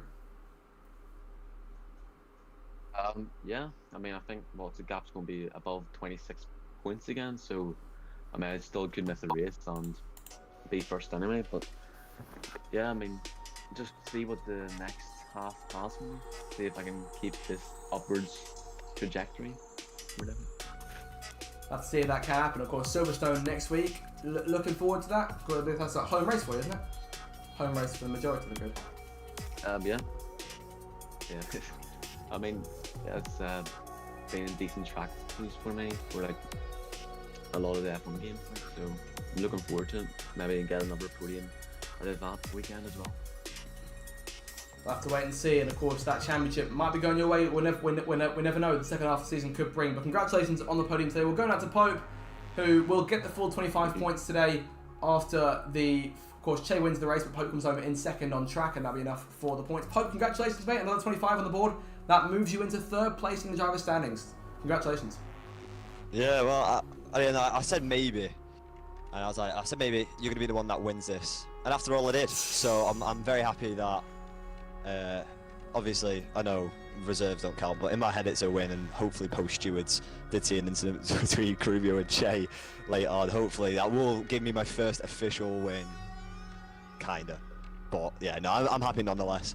A track I did probably 30 minutes of practice for. I'm happy with the result. Fair enough. Now, just quickly, just for our viewers at home, I want you to just go ahead. Because there's been a few phrases that I've used that I've tried to sneak in tonight. I want you to go ahead and explain to everyone exactly what's happened on my commentary in tonight's race. Can you go ahead and explain that? So yeah, no, obviously, you've done a fantastic job commentating, and it worked very well. Oasis are reuniting, hopefully, fingers crossed, tomorrow. And I thought, let's get as many Oasis song title names in as we can, and we did. We did, so yeah, well, you did, and then obviously I tried to sneak in there. But no, it was very well played by you, and hopefully they reunite. Maybe a Mank winning kind of confirms it. Who knows? Maybe that'd be the blessing that you need potentially to get those two back together, Liam and Noel, at the end of a long, tumultuous wait for everyone in the country, really. But more on the race itself. The pace was there throughout the race, but I think without that safety car, potentially, do you feel like you had to have the speed to catch those guys today? Because the top three were gone by comparison. Not a chance. Yeah, no, I was really struggling. I really banked on a late safety car. I mean, that comes with having many races here at Austria, of getting used to how races go here, especially in this league. So I knew there was going to be a late safety car, and obviously it timed up with it being dry, and that's what my setup tailored to, and I think it really showed. I felt a hell of a lot stronger, but yeah, that race was probably one of my worst races this season, I would say, on pace level. Give me your honest reaction when that safety car came out, because that must be a blessing for you. I think I did scream "Pope is on fire," or something along those lines. Yeah, no, I was absolutely ecstatic. I knew it was coming. I had that feeling. Unfortunate to Dan as well for the one having to cause a commiseration to him, and commiseration to Imri as well, who probably should have had that race. He had wicked pace, and unfortunately, like last Monaco happened again. So, you know, it'll come, but yeah, it's unfortunate for him. I think in general, they're a good pace for Mercedes, and of course that'll bode well going into next week at Silverstone, which of course I've seen you win before. I think elsewhere, but never here. Have you ever won Silverstone in this league? I don't believe so. I don't even think in season 11 I won it. But if you get back to me at the end of the stream, I'll be able to fact check you on that one. But no, it's a track that I really want to win. It'll probably be a bit tough, but I really do want to give it a shot, and I'll definitely be practicing for that one. I mean, it's been drivers like Grimio and Che who've had the stronghold there in recent years, but perhaps could try and perhaps maybe break that streak. But for now, though, we'll let you go and fact check the facts there, and then we'll move on to Red J, who had a decent pace statement finish just outside of the points. Red J, perhaps we hope a bit more from that last safety car, or are we satisfied with the result today? I think that was probably the best I could have done today. Really happy with how the race went. Practice was good. Quali, I know there was two drivers that couldn't partake in it. I got 13th, so I was happy with that, and I think that's where I ended up qualifying as well after Q2. And the race itself, yeah, really good race. Pace was good. Had good fighting with Ethan, who must have been absolutely sick of seeing the back of me for the majority of the race. With Lambert and also with Paris as well, who I thought did a really good job. I thought it was a really good, clean race from what I saw. I thought when we're starting on full wets, I thought it was going to be extremely chaotic, and I don't think there was. So I think we all eventually went onto the incident. I don't think there was a single, might have been one virtual safety car perhaps before then, but yeah, really good race. Imri did a really good job in qualifying as well. Absolutely sensational time. Watching that last session was really fun. And yeah, in the race, Pope well done on, and who actually got who else got the win? I'm trying to remember who it was. That was a Che won the race on track. Yeah, that's true. Yeah. I think is that back-to-back wins for him or something like that now. Oh, I know as a reserve it doesn't count, but even still, yeah. But yeah, from my point of view, really good race. I know it didn't come away with any points, but of course it was really strong from my end. And now obviously Silverstone to come, which I can't wait for. Looking forward to seeing more going on there. I mean, I'm going to put this across to you, and I feel like you might agree with me here, that even without the two cars that obviously didn't compete in qualifying, I think you have to agree with me that the quality pace for me is getting better and better. Would you agree with that? I think it's very much track dependent. I think the higher speed tracks, I think, are more stronger on. So with Silverstone next week, I know it's got a few braking zones, but for the most part, it's a really fast track. So I fancy the high speed tracks, and then you got the likes of Monza as well, tracks like that. I feel like I'm going to be really good at. But the more slower speed tracks, which are probably a little bit more technical, I think that's where I struggled more. I mean, you look at Spain last week, which has obviously got a few straights, but it's a little bit more technical than what an Austria or Silverstone is, in my opinion. and in Spain my qualifying pace was awful. But today it was really good to kind of be not a million miles away from some of the other midfield cars and pushing towards the top 10 was really encouraging. So yeah, really happy with that. All right. And in terms of Silverstone next week, you say we're looking for a good run again there. Yeah, hopefully. I think it's. I mean, you could arguably say British bias, and it's going to be about 90% of the field's home Grand Prix, but it is the best Grand Prix on the track, absolutely, without a doubt.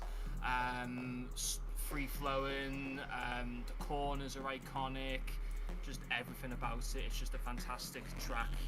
So, yeah, I look forward to that one. Looking forward to seeing what you can do next week. We'll move on now to Obsessed Gamer, who I think, again, another driver who's sort of come on leaps and bounds. Obsessed, mate, I think the pace was solid for you today. How did you find the wet? It was I think the first time driving an actual full wet. I thought I did okay. I know the first few laps I was trying to get past Lucky, I think, but I just couldn't figure out how to do it on the wet conditions. I know one time, on that first hairpin, him and I almost want to say it was Red J, got caught on going wide.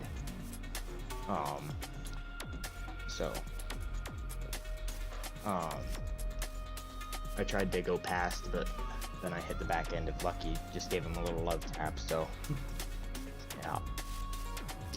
I mean, I think things have got a bit better for you over the recent weeks. I mean, did the because obviously we had a bit of time, because obviously transitioning towards the dry tyres toward the end of the race. Did that feel better for you as the race went on? Yeah. So that pit stop during the second or the third safety car, were there 3? There was 1 full one and 2 virtual ones, or 3 virtual, along those lines. I pitted and I thought they were gonna put me on mediums, but they put me on inters, so I just decided to ride that out. And then at the end, I pitted for softs, and I was trying to go for fastest lap. I didn't really think I was gonna get it, and no, I kept messing up the last turn. I kept taking it too wide. So yeah, no, I thought it was pretty good after that though. I mean, I applaud the effort for going the fastest lap late on. In terms of next week, I will ask you, obviously Silverstone coming up, British Grand Prix.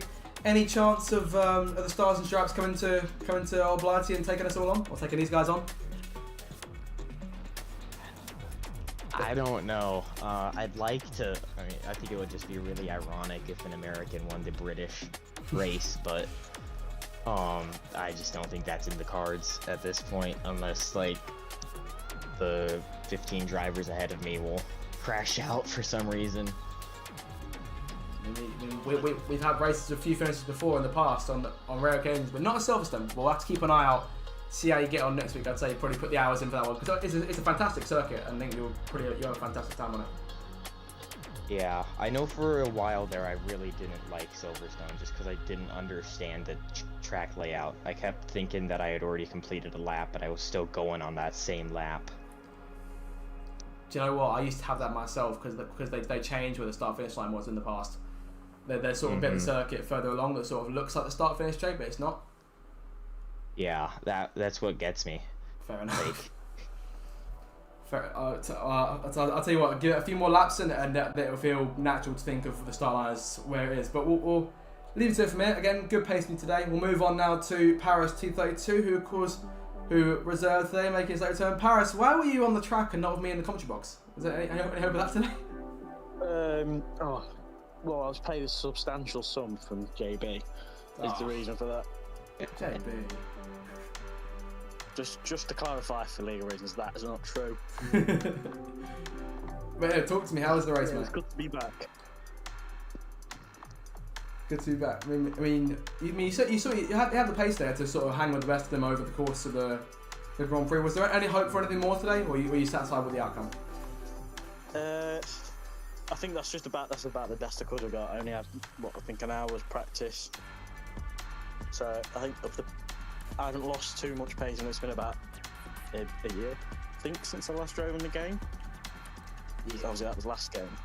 Sounds about right. Who knows? Like maybe one day I could be joining you. Potentially, Maybe I've slowed down more. Any chance perhaps about us seeing you a bit more on the track over the rest of the season, or is this sort of like a one-off there? I think potentially there could be a few more outings. Depends on the availability, but I'm definitely up for doing more. I enjoyed that, and I forgot how much focus it takes. I mean, you chose a good track to come back to. Yeah, Austria is often chaos for us, so it's just you got to have your eye on the ball the whole time. Yeah, definitely. It's easy to make a mistake, and one mistake you're in the gravel. It's a punishing track. Punishing indeed. Well, good job on today. Of course, like I said, the pace was excellent for a first race in about a year or so. We'll come now last of all to JB, who kept the pace on throughout the Grand Prix and ended up with a solid points finish. JB, mate, well done. Another very respectable result. Talk us through it. Thanks, yeah. I wasn't expecting it. Didn't do much practice. I think I had a very slightly adjusted Bahrain setup, so that was interesting. We didn't know how wet it was going to be at the start. We knew it was going to rain, but when I saw it was full wet, I was like, oh god, it's going to be carnage. But actually, everyone kept it really clean, which was good. 18 finishes in a wet to dry race is amazing. So well done to everybody who got to the flag. And for me personally, just was surprised at the start. I think my pace did drop off as the race went on. Not as good in the dry, but actually in the last laps I was keeping with them. So yeah, can be happy with that. 2 top 5 finishes in a row. Of course, that keeps things on for you a bit more in the Drivers' Championship. I think you maintain P6 for now, which is always a good thing to see. Do you reckon you can maintain that for a bit longer? Of course, we've said in the past, perhaps at the end of the season, but do you reckon the next few races we could see you maintain that spot? Maybe, it depends. I think the Saubers are my main rivals, but Cott and Websey I think are generally quicker than me. And Cott again on the podium 2 weeks running, so that's really impressive. If I can stay sort of top 8 for the rest of the season, that would be good, because I think that's probably where I am. And maybe a couple of drivers may have to leave, so may gain a couple of places. But yeah, I'm happy with how things are going at the moment. I mean, if you don't mind me asking, would you be able to tell me off the top of your head that perhaps the highest you finished in the championship of the season? Because this is the highest I've seen you in what over the whole? Yeah, over the whole seasons. I finished 4th twice, so I don't think that's going to happen. But you never know. It really depends how lucky people get, I suppose. But just play it by ear and see what happens in the next one. I mean, you've literally got lucky as your teammate, so that can be a better omen if you ask me. But in terms of Silverstone next week, of course, home circuit for a lot of the grid. Are we on for a good race there, do you think? Not been a good race in the past. I don't typically do well on fast, high-speed corner tracks, but we'll see. I mean, I've been surprised at some of my performances so far, like in Spain. But yeah, I don't think it'll be as good. I'm hoping sort of to get in points, but another top 5, top 6, I think is unlikely. We'll have to wait and see. I mean, you never know. We could surprise stuff again. But again, good result for you today. Congratulations on that. Before we sign things off, do you want to go? Thank you. Anyone who's here, you want to go ahead and try and put forward a word of the race for us? But I know you're quite good at these. I mean, I can't think of much for a word. I mean, I'll only go from my perspective and then from watching qualifying. I'm going to go with it was spine tingling. Spine tingling. Do you know what? It's been a while since I had like an adjective being used. I like that. Okay, right. So that'll be the word for today. So spine tingling is the word. Everyone down in the chat makes us put the word spine tingling. Or if you're watching this post race, make sure to go into the comment section, type that word in, and let us know what you think of. Let me know what you think of me having no idea as to what to put in this little segment this week. I like that one. I see Imri's already put spine tingling in the chat, but he's put it in all caps, so my bot has a term. I need to fix that thing, so I'll leave myself to go and do that. But until next week, you guys, thank you so much for watching another fantastic audio stream. Next week's race, the British Grand Prix, on the 2nd of September. Same time, same place. Make sure to subscribe if you haven't already, and make sure to subscribe, as I say. Until next time, have a fantastic evening, and we shall see you soon. Goodbye.